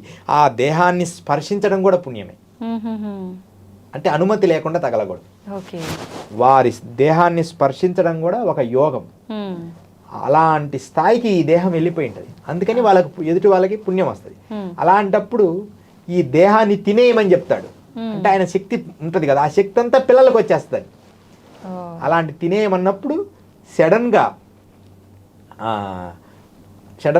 తినేటప్పుడు కృష్ణుడు వచ్చి ఆపేస్తాడు. ఇలా 5 మందిని తినొద్దు మీరు, ఈయన తిన్నారనుకో వీళ్ళందరికీ భూత భవిష్యత్తు వర్తమానాలు తెలిసిపోతాయి, అంత పవర్స్ వస్తాయి. అలాగని నరమాంసం తినమని కాదు, గురువులు ప్రత్యేకమైన శిష్యుడికి చెప్తారు ఆ రహస్యం. ఇప్పుడు అఘోర సాంప్రదాయం ఉంది కదా, అఘోర సాంప్రదాయంలో చివరి పీఠాధిపతిని పిలిచి గురువు గారి చిటికనేలను మాత్రం ఇచ్చేస్తారు వాళ్ళకి తినేమని. ఇది సీక్రెట్, ఎప్పుడూ చెప్పని ఈ రహస్యాన్ని మీరు వినండి. ఎవరు ఏ అఘోరులు ఇంత లోతుగా చెప్పి ఉండరు. గురువులు అంటే చివరి ఆ పీఠాధిపతికి ఇస్తారు, అందరిని తినండి అని మాంసం తిననియరు. అది కూడా ఒక ప్రత్యేకమైన పూజ చేసి ఒక పాత్ర చేసి గురువు చిటికనేలు భాగాన్ని తీసి దాన్ని ఒక పదార్థంగా చేసి ఇస్తారు శిష్యుడికి. ఎందుకంటే నా తదనంతరము నీవే అధిరోహించు ఈ పీఠాన్ని అని దాన్ని స్వీకరిస్తాడు. మన భారతంలో ఉంది కదా, ఆ లోపల బొటినేలు కొరికాడు, ఎమ్మడే భూత భవిష్యత్తు వర్తమానాలు తెలిసిపోయినాయి సహదేవుడికి. కాకులకి తెలిసిపోగానే కృష్ణుడు ఎవరికైనా చెప్పావా నువ్వు తప్పాగాక అన్నాడు. అంత పవర్ ఉంటుంది ఈ గురువులది. అలా గురువుతో అంత సమర్పణాభావం ఉన్నప్పుడు ఇంకెన్ని పవర్స్ వస్తుంటాయి. అలా గురువు వాడి ప్రథమ శిష్యుడికి మాత్రమే ఈ విద్యలన్నీ మనకు అందిస్తాడు తప్ప ఎవరికి పడితే వాడికి అందించడు తినమని. అసలు నరమాంసం తినేది లేనే లేదు. కానీ దేహం వదిలిన తర్వాత కోడైనా ఈ మధ్య చూడు కోళ్ళు తీయడము, మనిషి మాంసం తీసి చూపించడం అబద్ధం. అఘోరాలు, నిజమైన అఘోరాలు అలా చేయరు. డబ్బు కోసము ఇలా షూటింగ్లు అలా చేస్తుంటారు వాళ్ళు. అంటే అవి చేయడము కాశీలో కొంతమంది అట్లా చేపిస్తుంటారు. అలా చేయకూడదమ్మా. సాంప్రదాయబద్ధంగా శేషభాగములని ఇప్పుడు చెప్పాను కదా, శేషభాగములని ఏదో భాగములో విద్య నేర్పినప్పుడు, మంత్రశాస్త్రము నేర్పినప్పుడు ఒక భాగంలో చేస్తారేమో కానీ అలా ఎప్పుడు తినరు. అదే అనమాట ఈ అలా కూడా తర్వాత ఇంకొకటి కూడా ఇస్తారు, ఇది కూడా మీకు తెలియాలి. ఓకే, అఘోరం గురించి పూర్తిగా తెలియాలి మీకు, అందుకని చెప్తాను. కపాలము, చివరి కపాలం తర్వాత కొంతమందిని గురువు దేహం అయిన తర్వాత వారి కపాలం కూడా శిష్యుడికి ఇచ్చేస్తారు. అలా 4 తరాల నుంచి 5 తరాల నుంచి వచ్చిన కపాలాలు వాళ్ళ పూజా మందిరంలో పెట్టుకుంటారు. గురువులై మాత్రమే. తన గురువు నా పరంపర నా స్కెల్టెన్ వాళ్ళకి ఇచ్చేస్తాడు, మిగతాదంతా కాల్ చేస్తారు, నదిలో పడేస్తారు. స్కెల్టెన్ కాలినాక దాని వరకు తీసేస్తారు, మిగతాదంతా బస్ అట్లా అనమాట. ఇది అఘోర సాంప్రదాయంలో సీక్రెట్స్ అన్నమాట. అదే అందరు తింటారు, అందరు మాంసం తింటారు అంటే అది అబద్ధం. అది ఆల్కహాల్ అయితే ఉంది, అఘోరులకి ఆల్కహాయిల్ అనేది. ఎందుకంటే కాలభైరవుడికి ఇష్టం కదా. ఇప్పుడు మనం ఉజ్జయిని మీరు వెళ్ళండి, సీసాలు కాలభైరవుడు నోట్లో పోస్తారు. అలాగని ఇది సభాముఖంగా అందరూ మీరు చేయండి అని అలా అనకూడదు. వారి లక్షణాలు. భైరవోపాసన చేసేవాడు తీర్థమలాగైనా తీసుకోవాలి. ఓకే, కాలభైరవుడికి మరి ఉజ్జయిని వెళ్ళినప్పుడు చూడండి, కాలభైరవుడికి లోపల పోస్తారు, సగభాగం తీస్తారు, దాన్ని ప్రజలకు ఇస్తారు, వాళ్ళు తలా కొంచెం తీర్థం వేసుకుంటారు. ఇప్పుడు తారా ఉపాసన ఉంది, ఇంక కొన్ని విషయాలు ఉన్నాయి. నేను ఇప్పుడు మాంక్స్ ఉంటారు, బౌద్ధ మతానికి సంబంధించిన వాళ్ళు, వాళ్ళ గురించి వీళ్ళని చెప్పను కానీ వాళ్ళు కూడా తారా ఉపాసన చేస్తారు. ఖచ్చితంగా ఒక చిన్న ఎడమ చేతిలో ఒక చుక్కేస్తారు, అది తీసుకుంటారు. అదొక సాంప్రదాయం అంతే. ఆ పర్మిషన్ ఉంది, అఘోరులకు ఉంది. ఇప్పుడు గంజాయి కూడా తీసుకుంటూ ఉంటారు అఘోరాలు, ఎప్పుడు ఆ మత్తులో తూగుతుంటారు అని చెప్తుంటారు. మత్తులో తూగడం వాళ్ళ ఉద్దేశం కాదు, గంజాయి స్వీకరిస్తారు కానీ శుద్ధము చేసి రోజుకు పూజకు ముందు అది చేస్తే అది కూర్చుంటే ఏ థాట్ రిలీజ్ చేస్తాడో అదే థాట్లో బ్రెయిన్ ఆగిపోయి ఉంటుంది. ఇప్పుడు ఓం నమ శివాయ ఆ గంజాయి తీసుకొని నమ శివాయ దానికి అలవాటు చేసామనుకో, ఇంకా వాళ్ళ థాట్ వేరే దానికి పోదని గంజాయి స్వీకరిస్తారు. బట్ అదని కాదు, ఈశ్వరుడు కూడా స్వీకరించాడని, ఈ గంజాయి వల్ల కొంత మేలు జరుగుద్ది అని, ఇంద్రియాలు కంట్రోల్కి వస్తాయమ్మా. అసలు సీక్రెట్ ఏంటంటే గంజాయి తీసుకోవడం వల్ల కోరికలు తగ్గుతాయి. కోరికలకు పనికి రాకుండా పోతాడనమాట. అందుకని గంజాయి స్వీకరిస్తారు. ఓకే, అసలు ఎక్కడ దొరుకుతుంది గురుగారు అఘోరాలకి గంజాయి? ఎందుకు దొరకదమ్మా, ఇప్పుడు ఇక్కడ బ్యాన్ చేశారు కానీ మేము మొన్న ఇక్కడికి వెళ్ళాము, తపోవనం అమ్మ, హిమాలయాల్లో అతి ఎత్తు ప్లేస్లో ఉండే ప్లేస్కి వెళ్ళాను. వెళ్ళినప్పుడు ఇటుపక్కంతా పొలం కుప్పలుగా గంజాయి ఉంది. అదంతా కట్ చేసి కాల్ చేస్తున్నారు నేను కుటీరంలో ఉంటే. అలా అంత దొరుకుద్దమ్మా. మనం హిమాలయస్కి వెళ్తే జమ్మూ కానీ, మేము జమ్మూలో ఒకసారి వెళ్తుంటే ఒక సాధు అంతా తన దిండులో పెట్టుకున్నాడు. అఘోరాల్ని ఉత్తరప్రదేశ్లో ఏమనరమ్మా, సాధువుల్ని కానీ గంజాయి అంటే ఎక్కువ మొత్తం అంత దొరికితే ఏమనరు, అదొక వాళ్ళ అలవాటు. ఇక్కడ మనకు అది మనిషిని నాశనం చేస్తాం. యువతని వాళ్ళు చేశారని యువత తాగుతుంటారు, వాళ్ళ జీవితాలు పాడైపోతాయి. ఆకలి కాదు, సన్నగా అయిపోతారు, మనిషి నిద్ర సరిగా పోరు, మానసికమైన ప్రలోభాలకు లోనవుతుంటారు. ఏదో ఆ నికోటిన్ అనే పదార్థం బ్రెయిన్ని యాక్టివ్ చేయడానికి అది చేస్తుంటారు. మామూలుగా చెప్తుంటారు గురుగారు, అడిక్ట్ అయిపోతారు గంజాయి ఒకసారి తీసుకుంటే అని చెప్పి. ఒక్కసారి తీసుకుంటే ఏం అడిక్ట్ గా, దేన్నైనా అలవాటు పడాల్సిందే. నికోటిన్ అలవాటు పడి అది లేకపోతే ఉండలేమనుకుంటా. కానీ నికోటిన్ అనేది నేను చాలా మంది మేధావుల్లో చూశానమ్మా, ప్రతి మేధావికి కూడా ఏదో ఒక బ్యాడ్ అలవాటు ఉంటుంది. అంటే బ్యాడ్ అంటే కొంచెం ఇది బ్యాడు అనుకునే అలవాటు ఉంటుంది. మన సంఘం అది బ్యాడేం కాదు, వాళ్ళల్లో ఉన్న ధారా శక్తి. చాలా మంది కవులల్లో చూశాను, చాలా మంది రైటర్స్లో చూశాను, ఏదో ఒక అలవాటు ఉంటుంది. అది నేను గమనించాను వాళ్ళల్లో. అంటే ఏదో ఒకటి ఉండాలి, లేకపోతే ఏది లేకపోయినా స్వీట్ అయినా అలవాటు ఉండాలి. అంటే అది దానికి అంత అవసరం ఉంది, ఎనర్జీని రిలీజ్ చేస్తుంది. కవులు ఎక్కువ, కవులు, చిత్రకారులు, యోగులు, పరమయోగులు, నిజంగా సాధన అంటే కరెక్ట్గా అలా చేసే వాళ్ళకి ఈ అలవాట్లు ఉంటాయి కొన్ని. మనం ఆ కోణంలో చూడకూడదు, మనం మంచిని గ్రహించి చెడును వదిలేయాలి. ఇప్పుడు చెప్పాం, ఇది ఎంత విధానాలన్నీ విధానాలు చెప్పాం, ఇవన్నీ ఆచరించమని కాదు. మనం మంచిని వీటిలో గ్రహించాలి, చెడును వదిలేయాలి, అదే మన లక్ష్యం. అవును గురుగారు. గురుగారు, అఘోరాలకు కూడా జన్మ పునర్జన్మలు అనేవి ఉంటాయా? పూర్ణ అఘోర శక్తిని పొందిన వాడికి ఇంకా పునర్జన్మ ఉండదు. వాళ్ళ చేతుల్లో ఉంటుంది మరణం. అయితే కొన్ని మంచి కర్మలు చేసి సత్కర్మలు చేసి మరణిస్తారు కదా, అలా మరణించిన వారికి పునర్జన్మలో ఉంటారు. కానీ వాళ్ళు తప్పులు ఎక్కువ చేశారనుకో, కోడి కుక్కగా అట్లా పుడుతుంటారు. కానీ అవి బొమ్మలు వేయడం, వాళ్ళు కొంచెం భౌతికంగా నటన చేయడం, బకెట్ తీసుకురామంటే బకెట్ తీసుకురావడం, కుక్కలు తెస్తుంటాయి. అవి పూర్వజన్మల మనుషులే. అందుకని ఈ మనుషులే భావజాలాలు తొందరగా వస్తాయి వాటికి. మన పురాణాల్లో ఉన్నాయి. ఆ పునర్జన్మ ఉందని గాంధీ తాత టైంలో ఒక ఆమె లక్ష్మి అని ఒక ఆవిడ, లక్ష్మీబాయి ఆమె ఒక ఆవిడ, నాది బృందావనం అని చెప్తే ప్రూవ్ అయిపోయింది. అంటే న్యూస్ లో కూడా వచ్చేసింది అప్పుడు ఆ కాలంలోనే. ఆమె పోయి నేను నా కొడుకు, వాళ్ళు ముసలాళ్ళు అయిపోయారు, ఇదిగో ఇక్కడ ఒక ఆరా ఉంది, ఇక్కడ లోపల ఒక బాక్స్ ఉంది అన్నీ చెప్పింది ఆవిడ, చిన్న పాపయ్య. వాళ్ళు కూడా ఒప్పుకున్నారు ఏమో మా అమ్మే అని. కొన్ని 2-3 పాయింట్లు పక్కన ఉన్న ఫ్రెండ్ గురించి ఏదో తప్పు చెప్పింది తప్ప మిగతా అంటే ఆ జన్మ గుర్తు పెట్టుకొని చెప్పడమే కష్టం. అట్లా పునర్జన్మ అనేది ఉంది. జన్మలు మన భారతీయ సనాతన ధర్మంలో ఖచ్చితంగా ఉన్నాయి. అదే మనం ప్రూవ్ చేయొచ్చు చాలా వరకు. అయితే స్వామీజీ, అఘోరాలు అనగానే ఎక్కువ మనకు సమాజానికి దూరంగానే ఉంటుంటారు. వాళ్ళు చేసే కార్యక్రమాల వల్ల అసలు సమాజానికి మంచి జరుగుతుందా, చెడు జరుగుతుందా, అసలు దేనికోసం వీళ్ళు తపస్సు చేస్తున్నారు అనే ఆలోచన చాలా మందిలో ఉంటుంది. అసలు అఘోరాలు నిజంగా చెడు చేస్తుంటారా గురుజీ? అసలు ఎప్పుడు ఏ చెడు చేయరమ్మా. ఒకవేళ చెయ్యాలి అంటే ఘోరము అంటే చాలా క్రిటికల్ అని అర్థం. ఘోరము కానిదని క్రిటికల్ అని, చాలా భయంకరమైనది ఘోరము కానిదని అర్థం. దాని అర్థం డెఫినేషన్. భయంకరం అంటేనే ఘోరాలు అట్లా ఘోరాలు. ఘోరము అంటే కఠినమైనది, అఘోరము అంటే కఠినమైనది, మనకు అందనిది, మన మానవ మాత్రులకు అందనిది అర్థం. తర్వాత సమాజానికి ఎప్పుడు చెడు చేయరమ్మా. సమాజానికి చెడు చేసే వాళ్ళని తుదముట్టిస్తారు. వీళ్ళు సమాజం వీళ్ళ వల్ల నష్టం జరుగుతుంది అనుకుంటే వాళ్ళని సంకల్పిస్తారు, వీడు అడ్డు లేకుండా పోవాలి. ఒకవేళ అంటే ఇప్పుడు అట్లాంటి వాళ్ళని అడ్డు తొలగిస్తారు, ఓకే స్వామీజీ. అసలు ఎలాంటి చెడు జరుగుతుంది అట్లాంటి వాళ్ళ వల్ల సమాజానికి? ఎవరు ఇప్పుడు వాళ్ళు చేసే తప్పుల ఎక్కువ మందిని హింసించడం, మెయిన్ స్త్రీలని హింసించడం. అఘోరాలు స్త్రీలని హింసించే వాళ్ళని ఎమ్మడే పసిగడతారు.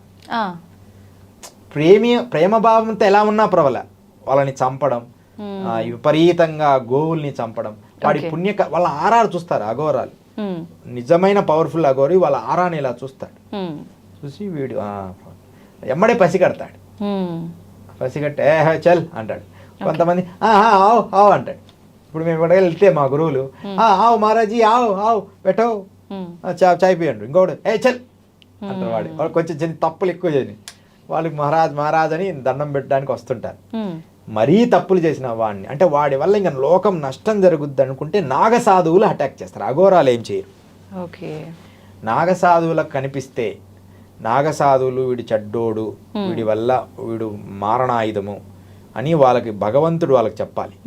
అప్పుడు చేసేది వాళ్ళని వాళ్ళ శక్తితో చేస్తారని మనం వింటున్నాం కొన్నిటిల్లో. అయితే ఇప్పుడు మామూలు మానవ మాతృలకైతే పాపపుణ్యాల చిట్టా అనేది భగవంతుడు ఖచ్చితంగా దానికి పనిష్మెంట్ ఇస్తాడు అంటారు. మరి అఘోరాగా ఉండి ఇట్లా చెడు చేసిన వాళ్ళకి కూడా పాపపుణ్యాల ఎఫెక్ట్ అనేది ఉంటుందా గురుజీ? అఘోరాగా ఉండి చెడు చేసినా సరే ఎప్పుడే చెడు చెడే, చెడుకు శిక్ష తప్పదు. కానీ వాడు చేసింది లోకహితము అయితే మాత్రం ఏం కాదు. లోకహితము కావాలి. ఇప్పుడు ఉదాహరణకి డాక్టరు ఎగ్జామ్ రాసిన తర్వాత డాక్టర్ ఆపరేషన్ థియేటర్లో ఎన్నో బాడీస్ని కోస్తాడు. అవును. దానికి ముందు సైన్స్లో కప్పల్ని కోస్తారు, అంటే ముందు జీవరాశుల్ని కోస్తారు. ఈ కప్పల్ని ఎంత సజీవంగా కోస్తారు తెలుసా? బతికున్న కప్పల్ని. అవునవును.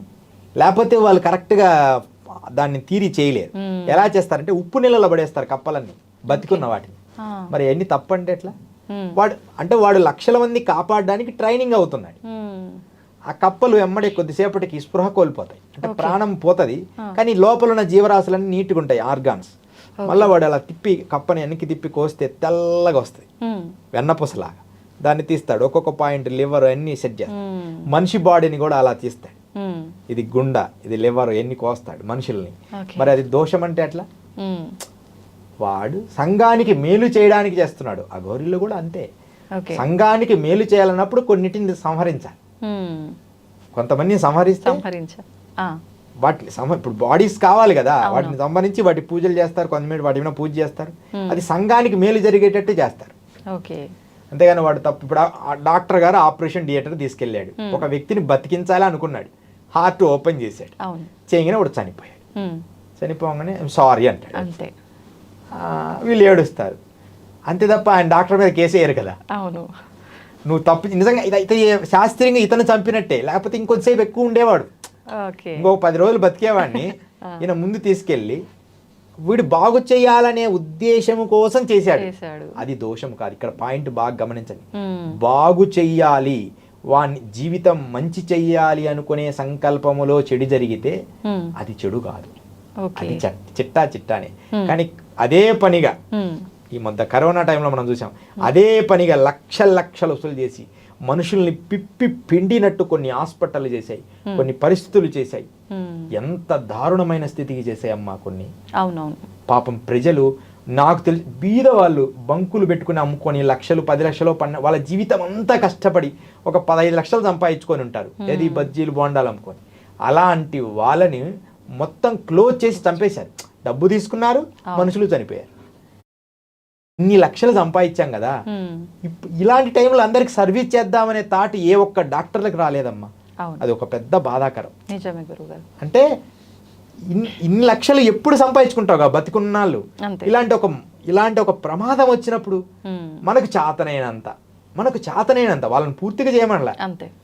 ఒక 50% అయినా చేసింటే బతకపోయినా పర్వాలేదు, కానీ మన ప్రయత్నం భారతీయ డాక్టర్లు ప్రపంచ దేశాల భారతీయ డాక్టర్లు మంచి వాళ్ళే అనే ఒక బిరుదు వచ్చి మానవత్వం మిగిలే ఉంది వినేది. కానీ నిజంగా మానవత్వం మిగలకుండా చేశారమ్మా, అది బాధాకరం. ఎవరో కొంతమంది ఉన్నారులే మంచి వాళ్ళు, చాలా మంది పెద్ద పెద్ద సినీ సెలబ్రిటీలు వాళ్ళు మాత్రం చాలా హెల్ప్ చేశారు. సోను సూద్ అని కొంతమంది నేను చూశాను, వాళ్ళు చేసిన మంచి అసలు అమోఘం. నేను కూడా ఒక హ్యాపీనెస్ వచ్చింది నాకు, అరే ఇలాంటి వాళ్ళు ఉండాలి అని. చాలా మన హీరోలు చాలా మంది చేసేవాళ్ళు, బయటికి చెప్పకుండా చేసిన వాళ్ళు చాలా మంది. మన సినీ యాక్టర్లో చిరంజీవి గారు వీళ్ళందరూ బయటికి చెప్పనంత మాత్రం చేయలేదని కాదు, వాళ్ళు ఎంతో మంది హెల్ప్ చేశారు. అదేమో కొంచెం ఆయన బయటకు వచ్చి ఎక్కువ మొత్తంలో చేశాడు కాబట్టి ఆయన పేరు వచ్చింది. అట్లా ఉంటే ఎంతో బాగుండేది. డాక్టర్లు అంటున్నాను, ఈ డాక్టర్లు ఒక 100కి 50 రూపాయలు తీసుకొని చేసింటే ఎంత బాగుండు. కానీ సమస్య లేదు, 15 లక్షలు కట్టండి, అలా అదొక పెద్ద బాధ. అలాగే మనం ఏమంటున్నానంటే ఆ సర్వీస్ చెయ్యాలి. ఏ అఘోరి అయినా, ఏ సన్యాసి అయినా, ఏ వ్యక్తి అయినా అలాంటి ఆలోచన చేసే విధానము భారతదేశంలో మంచితనంగా మలుచుకుంటే అది మంచి కావాలి. అదే అన్నమాట. అయితే స్వామీజీ, నాదొక క్వశ్చన్. ఇప్పుడు మనం డాక్టర్ల గురించి మాట్లాడుకున్నాము, సమాజం కోసం ఇలా చేయాల్సింది అని. ఇప్పుడు అఘోరాలు ఎప్పుడు దేవునికి దగ్గరలో వాళ్ళు చేసే ధ్యానం రూపంలో భగవంతునితో అంటే సాన్నిహిత్యంగా ఉంటారు అని వింటుంటాం కదా, మరి ఇలాంటి ప్రళయాలు వచ్చినప్పుడు ఆపే ప్రయత్నం ఎందుకు చేయరు? పుట్టుక అంటే మరణము ఉంటుంది ప్రతి మనిషికి. ఇప్పుడు ఉదాహరణకి ఒక చెట్టు కాయ వచ్చింది, పువ్వు వచ్చింది, పుష్పం తర్వాత బ్లూమ్, పుష్పం వికసించిన కాయ అవుతుంది, కాయ అయిన తర్వాత అది పండుద్ది, ఆ తర్వాత రాలిపోద్ది. నేచర్లో కూడా ఈ నేచర్ కూడా ఒక్కొక్క స్థాయి పెరిగిన తర్వాత ఎకనామిక్స్లో ఒక సూత్రం ఉంటుంది, పెరుగుట విరుగుట కొరకే అని. నువ్వు ఒకనొక స్థాయిలో, తీవ్ర స్థాయిలో ఏ అడ్మినిస్ట్రేషన్ అయినా సరే ఒక పీక్ లెవెల్కి వెళ్తుందంటే పడిపోతుంది. దాన్ని బ్యాలెన్స్ చేసుకొని ఆపుకోవడం మంచిది. ఈ మనుషులు ఎట్లుంటారంటే అమ్మ, మనుషులే కాదు మనుషుల బుద్ధే కదా, ఒకటి వచ్చిందంటే పీక్ లెవెల్కి వెళ్ళిపోతారు. ఇప్పుడు సాఫ్ట్వేర్ పీక్ లెవెల్కి వెళ్ళిపోయింది, ఇప్పుడు పడిపోతుంది, మళ్ళీ కొత్తది తయారవుతుంది, అంటే కొత్త సిస్టమ్. ఇప్పుడు ఈరోజు చెప్తున్నామ్మా, ఒక 4-5 ఇయర్స్ తర్వాత రోబో సిస్టమ్ కంప్లీట్గా భారతదేశాన్ని వెళ్తుంది. ఓన్లీ 5 ఇయర్స్లో. ఈ 5 ఇయర్స్లో ఎంత ఇప్పుడే చెప్పాను కదా, అంటే రోబో సిస్టమే కంప్లీట్గా. ఇప్పుడు ఈ కెమెరా ఆన్ చేయాలి, ఒక రోబోని అక్కడ పెట్టేస్తారు, ఇక మనిషి అవసరం లేదు. అప్పుడు చాలా ఇబ్బందులు వస్తాయేమో కదా గురువుగారు. కొత్తది మళ్ళీ దానికి సంబంధించి ఇప్పుడు ఆ రోబోలు కూడా బ్యాటరీలు పెట్టాలి, ఆ రోబోలు కూడా బిగియాలి కదా మనుషులు, అంటే వేరే సిస్టమ్ తయారవుతుంది. దానికి సంబంధించిన మనుషులు ఇంకొక రకంగా ట్యూన్ చేసుకుంటారు, అంతే తప్ప మనుషుల్లో ఉన్న శ్రమని పని ఒత్తిడి తగ్గుతుంది వీళ్ళకి. పని ఒత్తిడి తగ్గుతుంది, పిండి కలపడానికి అన్నిటికీ రోబోనే. ఓకే. రోబోలు ప్రత్యేకంగా స్కూల్లో టీచింగ్ రోబోనే, ఇంకా అది తప్పు చెప్పదు. ఓకే. ఆ టీచింగ్ స్లోగా చెప్పుకుంటూ వెళ్ళిపోతుంది, అది ఇంకా దాంట్లో డిజైన్ అయిపోయి ఉంటుంది. ఇక టీచర్ ఓన్లీ గైడ్ చేస్తారు అంతే. ఇలాంటి టెక్నాలజీ అనేది ప్రతి 10 సంవత్సరాలకు ఒకసారి ఈ ప్రకృతి మారుతూ ఉంటుంది. అలాంటి మారుతున్న క్రమములో కొన్ని మంచి కొన్ని చెడు అనేది సహజంగా జరుగుతాయి. ఇప్పుడు అణుబాంబులు మనకు అవసరం లేదు, కాయినా వాటిని సృష్టించారు. కానీ యాక్చువల్లీ అణుబాంబులు మనకు అవసరమే లేదు. కానీ ఒక్కొక్కసారి ఉల్కలని, ఆకాశం నుంచి ఉల్కలు భూమి మీద పడే ప్రమాదాలు ఉన్నాయి. ఆ ఉల్కలను పేల్చాలంటే ఇలాంటి అణుబాంబునే మనం రాకెట్ ద్వారా ఆ ఉల్కలను పేల్చాలి. అది చిన్న చిన్న ముక్కలు అయిపోతే అంత ప్రమాదం ఉండదు కదా. ఒక పెద్ద బిల్డింగ్ల, ఒక 100 బిల్డింగ్ల అంత ఉల్కా భూమి మీదకి వస్తుంది. ఆ ఉల్కాను మనం బ్లాస్ట్ చేయాలి. అది అణుబాంబును ప్రయోగిస్తే అది బ్లాస్ట్ అవుతుంది. అది సముద్రంలో పడేటట్టు అలా ముక్కలు అయిపోతే, ఇప్పుడు ఇంత ముక్క అయితే ప్రమాదం ఉండదు కదా. అలా మంచి కోసం వాడండిరా అని ఆ జ్ఞానం ఇస్తే అది చెడు కోసం వాడతాం అనుకుంటారు సమాజం. అలా చెడుకు దూరం ఏదైనా వస్తువు, కత్తి ఉంది, కూరగాయలు కట్ చేసుకోవచ్చు, మనుషుల్ని చంపచ్చు అంతే. నువ్వు కూరగాయలు కట్ చేసుకో, కాదు మనుషులకి ఉపయోగిస్తా అంటాడు. అంటే దాన్ని ఎలా, అది డాక్టర్ కత్తి ఉంటుంది చేతిలో, ప్రాణాన్ని కాపాడతాడు. కూరగాయలు కట్ చేసేవాడి దగ్గర కూరగాయలు కట్ చేస్తాడు, చికెన్ కొట్టోడు మటన్ కట్ చేస్తాడు. కత్తి ఒకటే, దాన్ని వాడే విధానం మార్పు రావాలి. అందుకని అఘోరాల్లో కూడా ఈ త్రిశూలాలు ఉంటాయి, కత్తులు ఉంటాయి, కానీ అది అవసరమైనప్పుడు వాడతారు. ఇది తప్పు అనుకుంటే అక్కడ బాధతారు వచ్చి, మీరు ఈ పని చేయడానికి లేదంటారు. నిజంగా అవసరమైతే వాళ్ళేం వదిలిపెట్టరు. భారతదేశం అంటేనే యోగుల భూమి, అది తీవ్ర స్థాయి వచ్చినప్పుడు ఖండిస్తారు. అదనమాట. ఓకే. ఇప్పుడు అఘోరాలు అనగానే చాలా సీరియస్గా ఎప్పుడు కోపంతో ఊగిపోతుంటారని అంటుంటారు కదా స్వామీజీ. మామూలుగా అన్ని ఎమోషన్స్ ని కంట్రోల్ చేసుకుంటారు అఘోరాలు అంటారు కదా, మరి ఆ కోపాన్ని ఎందుకు? కోపం అస్సలు ఉండదు నాన్న, ఎట్లుంటదో చెప్తా. వాళ్ళకి కోపం ఉండదు, జాలి ఉండదు, కరుణ ఉండదు, ప్రేమ ఉండదు, అనురాగాలు ఉండవు, ఆప్యాయతలు ఉండవు, ఏమీ ఉండవు. ఒక స్మైల్ కూడా ఉండదు. ద సీరియస్ ఆఫ్ లాస్ట్ స్టేజ్లో ఉంటారు. సీరియస్లో అంటే గంభీరంగా, గంభీరతను మాత్రమే. చల్, అది సహజమే. ప్రేమ, ఒకసారి అఘోరాలతో నేను ట్రావెల్ చేస్తా కదా, వాళ్ళు ప్రేమ వచ్చినా నన్ను గట్టిగా గుద్దేవాళ్ళు, ఒకళ్ళ కోపం వచ్చినా ఒకే రకంగా గుద్దేవాళ్ళు. ఒకసారి నా మీద మంచిగా చేశాను, హే శబాష్ బెటా అని ఒక కోపంతోనే కొట్టినట్టు కొట్టేవాళ్ళు. నేను అంత దూరం ఈడ్చుకొని పడేవాళ్ళు. దానికి వాళ్ళు టో అనేవాళ్ళు. అంటే అట్లా ప్రేమ వాళ్ళ ఒకే కండిషన్లో ఉంటుంది అంతే తప్ప వాళ్ళల్లో అలాంటిది ఏమి ఉండదు. మనకు భయం అనిపిస్తుంది. అంటే యాక్చువల్లీ నిజమా కాదా అని తెలుసుకొని మనం అడుగులు వేయాలి అంతే తప్ప ఈ చాలామంది, నాకు తెలిసిన కాశీలో కూడా చాలామంది వరకు మనకు కనిపించే అఘోరాల వరకు అంతా డూప్లికేటే, అంటే ఫేక్ ఎక్కువ ఉంది. అవునవును. ఆ ఫేక్నెస్ వల్ల కొన్ని విలువలు ఇబ్బందులు అవుతున్నాయి. అంటే ఫారెన్స్ రావడం, వాళ్ళని చూడడం, ఫేక్ అనమాట. కొంత మంచోళ్ళు కూడా ఉన్నారు, అది మాకు మాత్రమే తెలుసు వీళ్ళు మంచి వాళ్ళు. అకాడా నుంచి పట్టా పొందిన వాళ్ళు, ధన వ్యామోహం లేదు, అవసరమైనంత ఆహారానికి తీసుకుంటారు, లీవింగ్ లైఫ్, మనం బతకడానికి ధనం అవసరం అనే విధానంలో ధనం అవసరం, అలా మేము గుర్తిస్తాం. కానీ సాధారణ మనుషులు గుర్తించలేరు, అందరు అఘోరాలు అనుకుంటారు. అక్కడే మనకు తరపాటు అయింది, అఘోరాన్ని మమ్మల్ని కొట్టాడండి, మా దగ్గర డబ్బులు తీసుకున్నాడండి అంటారు. అలాంటి వాళ్ళ అబద్ధం. ఓకే. అయితే గురుగారు, ఎక్కువగా సాధన చేసి ఆత్మ సాధన చేసిన వాళ్ళకి మూడో నేత్రం తెరుచుకుంటుంది, తెరవటం సాధ్యపడుతుంది అంటుంటారు. అది నిజంగా సాధ్యపడుతుంది అంటారా? 6th సెన్స్, మూడో నేత్రం అంటే నీ మనస్సుని సూక్ష్మము చేయడం ప్రాక్టీస్ చేస్తే, ఎప్పుడైనా ఇలా సైలెంట్ కూర్చో, కళ్ళు మూసుకొని, రూమ్లోకి ఎవరో వచ్చినట్టు నీ బాడీని టచ్ అవుతుంది. ఓకే. అంటే నువ్వు చాలా నిశ్శబ్దంగా వచ్చినా ఎవరో వచ్చినట్టే ఉన్నట్టు అనిపిస్తుంది, నిజంగా చూస్తే ఎవరో వచ్చినట్టు ఉంటుంది. 6th సెన్స్ అంటారు. అది ఎప్పుడు నైట్ మనకి బాగా మేలుకుంటుంది. ఎలా అంటే మనం బాగా డీప్ నిద్రపోతున్నప్పుడు, ఒక మంచి నిద్రపోతున్నప్పుడు ఎవరైనా లేచి మంచిలు తాగుతుంటే ఆటోమేటిక్గా మనకు మెలకు వస్తుంది. మెలకు వచ్చి కళ్ళు తెరిచి చూస్తాం, మళ్ళీ పడుకుంటాం, బట్ ఎమ్మడే గుర్తించి పడుకుంటాం, స్పాట్లో నిద్ర కూడా పోతాం. అంటే నువ్వు నిద్రపోయినా నీ లోపల ఉన్న థర్డ్ ఐ అనేది ఇప్పుడు మేల్కొనే ఉంటది. ఓకే. అది అప్పుడప్పుడు మేల్కొలుపుతుంటది. దాన్ని కూడా మర్చిపోయి ఎప్పుడో పడుకుంటామంట, అంతే తప్ప ఎప్పుడు మనం ఎరుకలో ఉంటాం. అది ఆ శక్తి మనం ఇప్పుడు నైట్ గ్రహిస్తాం, నైట్ శక్తిని మేల్కొల్పుకుంటాం, పగలు ఆ శక్తిని వినియోగిస్తాం. అదనమాట. అందుకని థర్డ్ ఐ అనేది ఖచ్చితంగా ఉంది. ఇది ఇక్కడ ఉంటది, లోపల ఉంటది, సుధాధార దగ్గర ఉంటది, ఈ పిట్యూటరీ గ్రంథి లోపల ఉంటది. ఆ లోపల నుంచి ఇలా చూస్తుంటది, అలా పైనుంచి అలా చూస్తూ ఇక్కడికి అలా గమనిస్తూ ఉంటుంది అనమాట. మనం రోజు ప్రాక్టీస్ చేస్తే నీకు కూడా వస్తుంది అనమాట. 100% వస్తుంది ఆ శక్తి. రెగ్యులర్ ప్రాక్టీస్ చేయాలి. నువ్వు భౌతిక కర్మలు ఏమైనా ఉండని, కానీ నియమము తప్పకుండా చెయ్యాలి. అదే మనం చేయం. థర్డ్ ఐ 100% వస్తాం. ఇప్పుడు క్షుద్ర పెద్ద చూపిస్తుంటారు మాంత్రికుడికి, వాడికి థర్డ్ ఐ ఉంటుంది. మరి వాడు దుర్మార్గుడు అట్లుండదు. ఎవరు ప్రాక్టీస్ చేసినా థర్డ్ ఐ వస్తుంది. కానీ అది సద్వినియోగపరచడమే ఇంపార్టెంట్. మంచిగా వాడాలి. అదే అనమాట. థర్డ్ ఐ ఉంది. కుండలిని జాగృతపరచాలి. మూలాధార, స్వాదిష్టాన, అనాహత, విశుద్ధ, ఆగ్నేయ, సహస్రార ఈ చక్రాలన్నిటిని మేల్కొల్పాలి. ఆ మేల్కొని ప్రాణాయామ, కుంభక, రేచకాల ద్వారా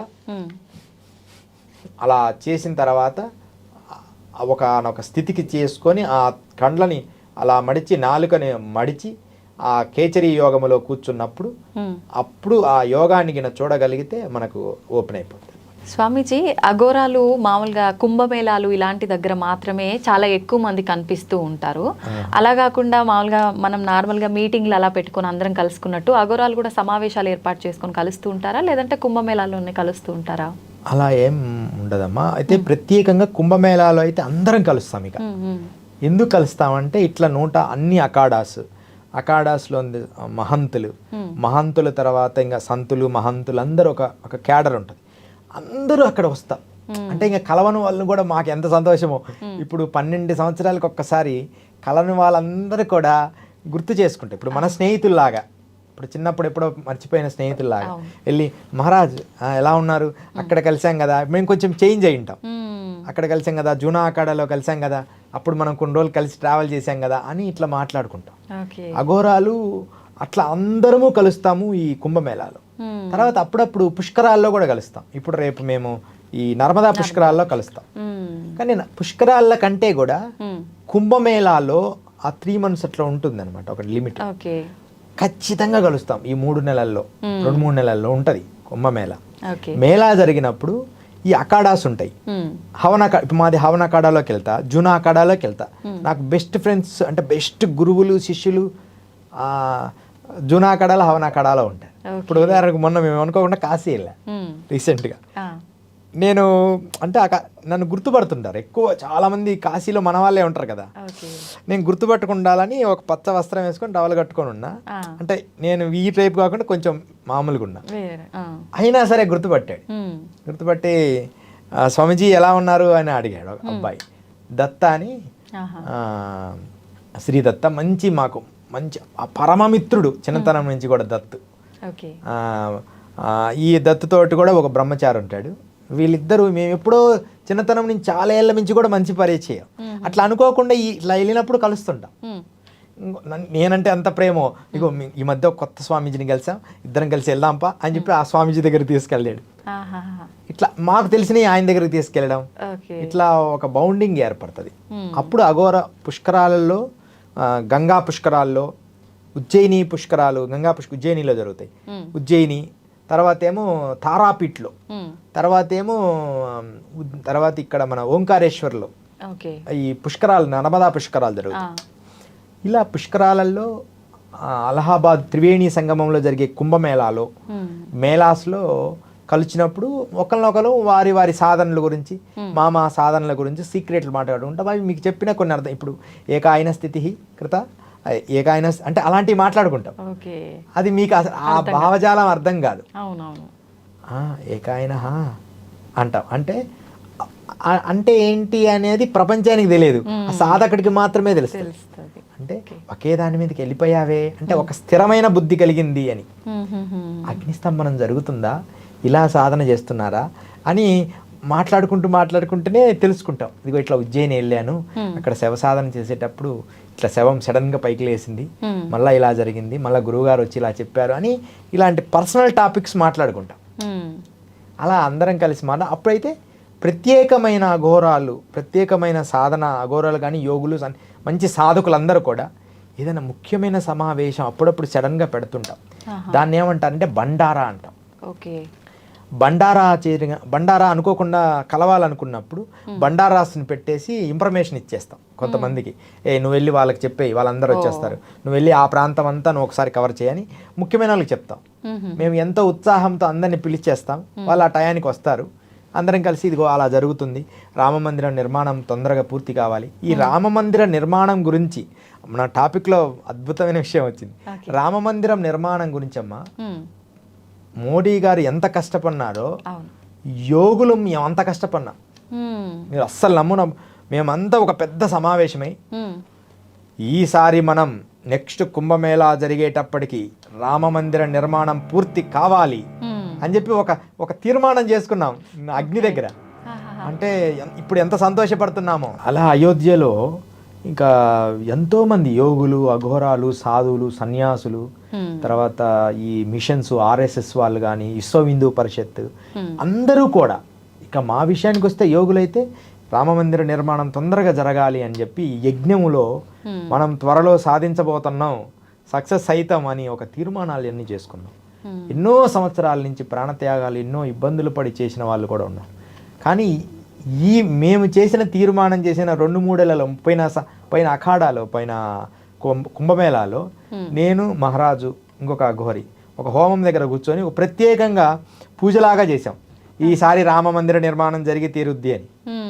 ఆయన ఈ మధ్య ఎంత నవ్వుకుంటున్నామో, మన సంకల్పాలు ఫలించాయిరా అంటే అని సరదాగా అలా జరిగింది. హవన అఖాడాలో జునా అఖాడా వాళ్ళు అందరం కలిసి ఈసారి ఎలాగైనా రామమందిర నిర్మాణం జరగాలయ్యా, ఎంతకాలం మనం ఎదురు చూడాలి అని అనుకున్నాం. అంతే. అక్కడ హోమం దగ్గర అఘోరాలతో, అఘోరులు హోమాలుగా పెట్టుకుంటారు అఖాడాస్లో. అలా అంతే. అంటే సంకల్ప బలం అంత గొప్పదనమాట. దాన్ని అది ఎంత స్థాయికైనా మనం సాధించవచ్చు సంకల్పంతో. అయితే ఈశ్వర ఉపాసన చేసిన అఘోరాలకు కూడా భూత భవిష్యత్తు వర్తమానాలు తెలిసే అవకాశం ఉంటుందా స్వామీజీ? అఘోరాలకే కాదమ్మా, వాళ్ళ 6 సెన్స్ బట్టి మానవ మాత్రులు మీలాంటి వాళ్ళకి కూడా ఆ శక్తులు ఉంటాయి. కానీ అది తక్కువ పరిధిలో ఉంటాయి. ఓకే. ఈరోజు అనుకున్న ఏదో ఇట్లా అవుతుందని అని అప్పుడప్పుడు అనిపిస్తుంది కదా. ఈరోజు ఏందో నాకు ముందే ఉదయాన్నే లేగానే కొంచెం ఏదో అనిపించింది అని అనుకుంటాం, కానీ దాన్ని గుర్తించలేరు. ఎందుకంటే నీతో ఉండే ఆరా నీకు కొన్ని చెప్తుంటది. అయితే ఎక్కువ ఆత్మ సాధనలో తాబేలులాగా, మనం తాబేలులాగా లోపలికి ఇంద్రియాలు మడుచుకొని సూక్ష్మంగా అయ్యే కొద్దీ మనకు చాలా సూక్ష్మమైన విషయం కూడా గుర్తించే శక్తి వస్తుంది. మనం ఎక్కువ సమాజంలో ఉంటే ఆ శక్తిని కోల్పోతుంటాం. ఎక్కువ ఒంటరిగా ఉండడం వల్ల మనకు ముందే ఆ 6 సెన్స్ చెప్తుంటుంది ఇదేదో ఉన్నట్టుంది అని. సాధకుడికి ఏంటంటే ఇంకొంచెం ముందుకెళ్ళి ఖచ్చితంగా ఉంది. ఎంతోమంది అమ్మ మాకైతే ఎంతోమందిని నేను రక్షించడం జరిగింది. అంటే 6 సెన్సే, అదేదో పవర్ అని కాదు నేను అనేది. ఒకసారి ఇలా కూర్చున్నావమ్మా, కూర్చుంటే మా శిష్యుడు నేను వెళ్ళిపోతాను, ఊరికి వెళ్ళాలన్నాడు. నువ్వు వెళ్ళొద్దు నాన్న ఈరోజు అన్నా. వెళ్ళాలండి, అర్జెంటుగా వెళ్ళాలండి అంటే నేను మరలా సరే అని మౌనంగా ఉన్నా. సరే వెళ్ళని వెళ్ళని అని అనుకొని అలా కళ్ళు మూసుకొని వాడు బయటికి వెళ్ళిపోయాడు. సడన్గా కొంచెం వర్షం పడి టక్కని ఒక పెద్ద ఆకాశంలో పిడుగు లాంటి శబ్దం వచ్చింది. ఎమ్మడి నేను ఉరుకుతూ వెళ్ళి ఏదైతే అదైంది, రేపు నువ్వు స్కూల్కి పోవాల్సిన పని లేదంటే టీచర్ ఆయన వెళ్ళాల్సిన పని లేదు అని చెప్పి ఆయన చేయి పట్టుకొని బలవంతంగా లోపలికి తీసుకొచ్చుకున్నా. నా తోడుకుండు, నాకు భయం అవుతుంది అన్న. అంటే అట్లా అన్న. మరుసటి రోజు ఉదయాన్నే ఆ బస్సు యాక్సిడెంట్ అయింది, వాడు పోయే బస్సు. అప్పుడు అన్నాడు అతను, గురుగారు నన్ను కాదు కదా వాళ్ళందరినీ కూడా రక్షించింటే బాగుండు అని. నాకు అది జరుగుద్దని తెలియదు నాన్న, నాకు బస్సు పడిపోతుందని నాకు తెలియదు, నిన్ను పంపించకూడదని మాత్రం నా 6 సెన్స్ చెప్తుంది. అంటే మొత్తం కొంతమంది కాంట్రవర్సీ చేస్తారు, మరి మీరు రక్షించే వాళ్ళు ఉంటే అందరినీ రక్షించవచ్చు కదా. నిజంగా బస్సులో నేను ఉంటే ఏమన్నా చెప్పేది నేను అతని మీద ఫోకస్ చేస్తున్నా, అతనికి ఏదో జరుగుతుందని నా 6 సెన్స్ చెప్పింది. ఆ బస్సుకే అలా అవుతుందని లాస్ట్ బస్సుకి నాకు తెలియదు కదా. తెలిస్తే ఎందుకు ఆపం? అట్లాంటి సందర్భాలు ఉంటాయి. ఒక్కోసారి అందరినీ రక్షించిన సందర్భాలు కూడా ఉంటాయి 6 సెన్స్తో. అయితే ఆ తర్వాత గురువుగారి వల్ల మనం అందరం బయటపడినాం అని అనుకుంటారు. కానీ ఇదంతా మన పవర్ కాదు. ఒక్క అతన్ని నేను కొంచెం అనుకోకుండా చెప్పడం లేట్ అయింది, వాడు అర్జెంటుగా వెళ్ళిపోయాడు అంటే ఇంకొక సందర్భంలో. ఇక మిగతా ఎవరినైనా సరే అలాగని ఎప్పుడు అని కాదు, మేము హాయిగా ఉన్నప్పుడు ఉండులేనా అంటాం, సహజంగా ఉండులేనా అంటాం ప్రతి వారిని నా దగ్గరకు వచ్చిన వాళ్ళని.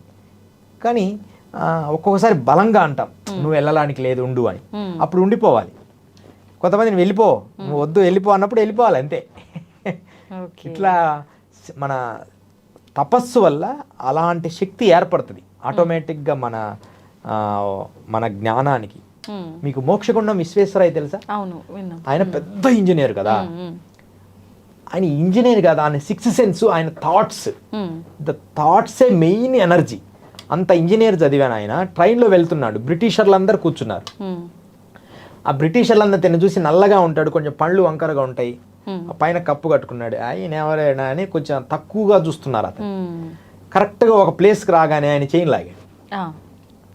చైన్ లాగానే బ్రిటిషర్లు కదా అప్పుడు భయంకరమైన కోపం, నీకు పిచ్చా, నువ్వు అసలు జ్ఞానం లేదా అని చెప్పి మోక్షగుణం ఎంతో రకంగా అన్నారు. ఆయన కాదండి, నా థాట్స్ చెప్పింది, ఎక్కడో పట్టాలు ఏదో తేడా కనపడుతుందండి, కింద ఉండే రైలు పట్టాలు నాకు క్లియర్గా తెలుస్తుందండి అన్నాడు.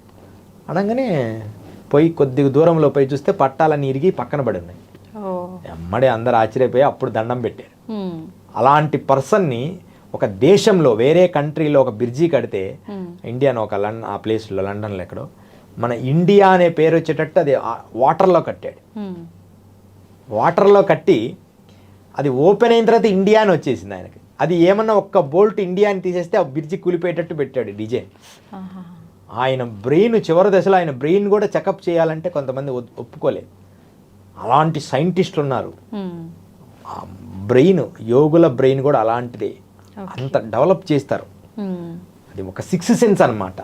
వాళ్ళు కరెక్ట్గా వారి జీవితంలో డ్యూటీ ఈజ్ గాడ్ అనే పదంగా తన కర్తవ్యాన్ని తను సిన్సియర్గా చేసే వాళ్ళకి, జాగ్రత్తగా చేసే వాళ్ళకి, క్రమశిక్షణ, టైము, పంక్చువాలిటీ ఉన్న వాళ్ళకి ఆటోమేటిక్గా సిక్స్త్ సెన్స్ కూడా సపోర్ట్ చేస్తుంది. ఓకే. విచ్చలవిడితనం ఉండే వాళ్ళకి బ్రెయిన్ కూడా విచ్చలవిడితనం ఉంటుంది, అదుపులో ఉండదు. అది కంటిన్యూ అలవాటు అయింది కదా. పంక్చువాలిటీ ఉన్న వాళ్ళకి కొంచెం ఇబ్బంది అనిపిస్తుంది వాళ్ళతోటి మనకి, అయినా వాళ్ళది సిక్స్త్ సెన్స్ బాగుంటుంది. అందుకని ఖచ్చితంగా భూత భవిష్యత్తు వర్తమానాలు చూసే శక్తి మానవుడికి ఉన్నది. అది సిక్స్త్ సెన్స్ అనుకోండి, థర్డ్ ఐ అనుకోండి. ఓకే. అఘోరాలు తపస్సు చేసి ఈశ్వరుని ఆరాధన చేసి ఈశ్వరుని అనుగ్రహం పొందుతుంటారు. సామాన్య మానవులు కూడా ఈశ్వరుని అనుగ్రహం పొందాలంటే ఏం చేయాలి స్వామి? చాలా చివరి ప్రశ్న, మంచి ప్రశ్న అమ్మా. ఈశ్వరుడికి ప్రీతికరమైనది అభిషేకం. ఏ అఘోరి కానీ మనుషులు కానీ ఏమైనా కానీ వారి కష్టాలు పోవాలన్నప్పుడు చిన్న శివలింగం తెచ్చుకొని ఓం నమః శివాయ అని నీళ్లు పోస్తూ కొద్దిసేపు ఒక 108 సార్లు 100 సార్లు 50 సార్లు పోసి ఆ శివలింగం తీసి తుడిచి దానికి గంధమో విభూతి పెట్టి నమస్కారం చేసి ఆ వాటర్ మనం తాగుతూ ఉండాలి, అభిషేకం చేసిన నీళ్లు. అలా మనం తాగుతూ అలా ఈశ్వరుడికి ప్రణితాపమైతే ఖచ్చితంగా ఈశ్వరుడు అనుగ్రహాన్ని పొందుతారు. అది ఒక అఘోరి కావచ్చు, అనుష్ఠానం చేసేవాడు, పూజలు చేసేవాళ్ళు కావచ్చు. మనకి శృంగేరిలో జగద్గురు శంకరాచార్య పీఠంలో చంద్రమౌళీశ్వర స్వామికి అభిషేకం జరుగుతుంది. ఎంత అద్భుతం అంటే ఆ అభిషేకం చేసిన ఆ జలం మళ్ళీ మనం స్వీకరిస్తే ఎంతో మంచిది. అదొక పవిత్రమైన అభిషేకం. ఎవరైతే నిష్టగా చేస్తారో, ఈశ్వరాధారణ చేస్తుంటారో, మనలో దోషాలు, కల్మషాలు, కామ, క్రోధ వికారాలు ఉంటాయి, అవన్నీ పోవడానికి ఈశ్వరుడే గొప్పవాడు. మనం ఈశ్వరుని ఆరాధిస్తే మన ఆటోమేటిక్గా మనం అడగకపోయినా మనలో ఏ కర్మలు ఉన్నాయో అవి తొలగించడానికి ఈశ్వరుడు చాలా హెల్ప్ చేస్తాడు. అందుకని ఎవరన్నా దోషాలంటే చాలు, మీరు శివాభిషేకం చేసుకోండి అంటారు. అంటే ఆ అభిషేకం చేస్తే చాలు మనలో ఉన్న శక్తి అంతా హాయిగా ఉంటుంది. పెద్ద పెద్ద యోగా సెంటర్స్లో కానీ ఎక్కడైనా సరే ఎక్కువ ఈశ్వర అభిషేకానికి చాలా ప్రాధాన్యత, ఆ ఈశ్వర లింగానికి కూడా ప్రాధాన్యత. అపాతాళనమస్థలాం, ఈశ్వరుడు అపాతాల నుంచి వ్యాపించి రౌండ్గా ఒక ఆరాలాగా ఉంటాడు. మన బాడీ ఆరా ఎలా ఉంటుందో అలా ఉంటాడు. అందుకని ఈశ్వరుడికి ప్రణితాపమయ్యి ఆ ఈశ్వర లింగాన్ని ఇలా మనస్సులో దృష్టిలో పెట్టుకొని ఓం నమః శివాయ అని ఈశ్వరుడికి అభిషేకం చేస్తుంటే ఖచ్చితంగా మనుషులకు ఖచ్చితంగా శక్తి వస్తుంది. యోగులకి, సాధకులకి కాదు, మనుషులు కూడా తరించవచ్చు ఈశ్వర శక్తి వల్ల. ఓకే. అది ఈశ్వర శక్తి. దాని పంచాక్షరి మంత్రముతో మనం నిత్యం 1,00,000 పంచాక్షరి చేస్తే అమ్మా, ఓం నమశివాయ 1,00,000 చేస్తే ఖచ్చితంగా ఏదో పవర్ వస్తుంది. మీరు రాసి పెట్టుకోండి అంతే. ఏదో ఒక పవర్ నీకైతే మేలు జరుగుద్ది. రోజు నిత్యంగా కూర్చొని ఓం నమశివాయ అని చేస్తే 1,00,000 నువ్వు ఎంతో గొప్ప స్థాయికి వెళ్ళిపోతావు. చేసి చూడు. ఏదో ఒక టైంలో రోజు కొంచెం చేసుకుంటూ 1,00,000 పూర్తి చేయి. నేను కొంచెం చేసిన తర్వాత ఎమ్మడే కోరిక కోరొద్దు. నేను ఇంత చేశాను స్వామి, నాకు అది చేసేటట్టు పెట్టనకుండా 1,00,000 పూర్తి చేసినాక ఆటోమేటిక్గా నీకు ఒక పవర్ వస్తుంది. మంత్రానికి ఆ శక్తి ఉంది, ఆ ఈశ్వర లింగానికి ఆ శక్తి ఉంది. ఇది యోగులు నిరూపించారు, సిద్ధ పురుషులు. అమ్మ జై గురుదత్త. శ్రీమాత్రే నమః. సర్వమంగళాని భవంతు. శ్రీ గురు దత్తాత్రేయాయ నమః. ఇవన్నీ లోకహితమై వీటిల్లో మంచిని గ్రహించి ధరించాలని నా సంకల్పం. తప్పకుండా గురుగారు. సర్వమంగళాని భవంతు.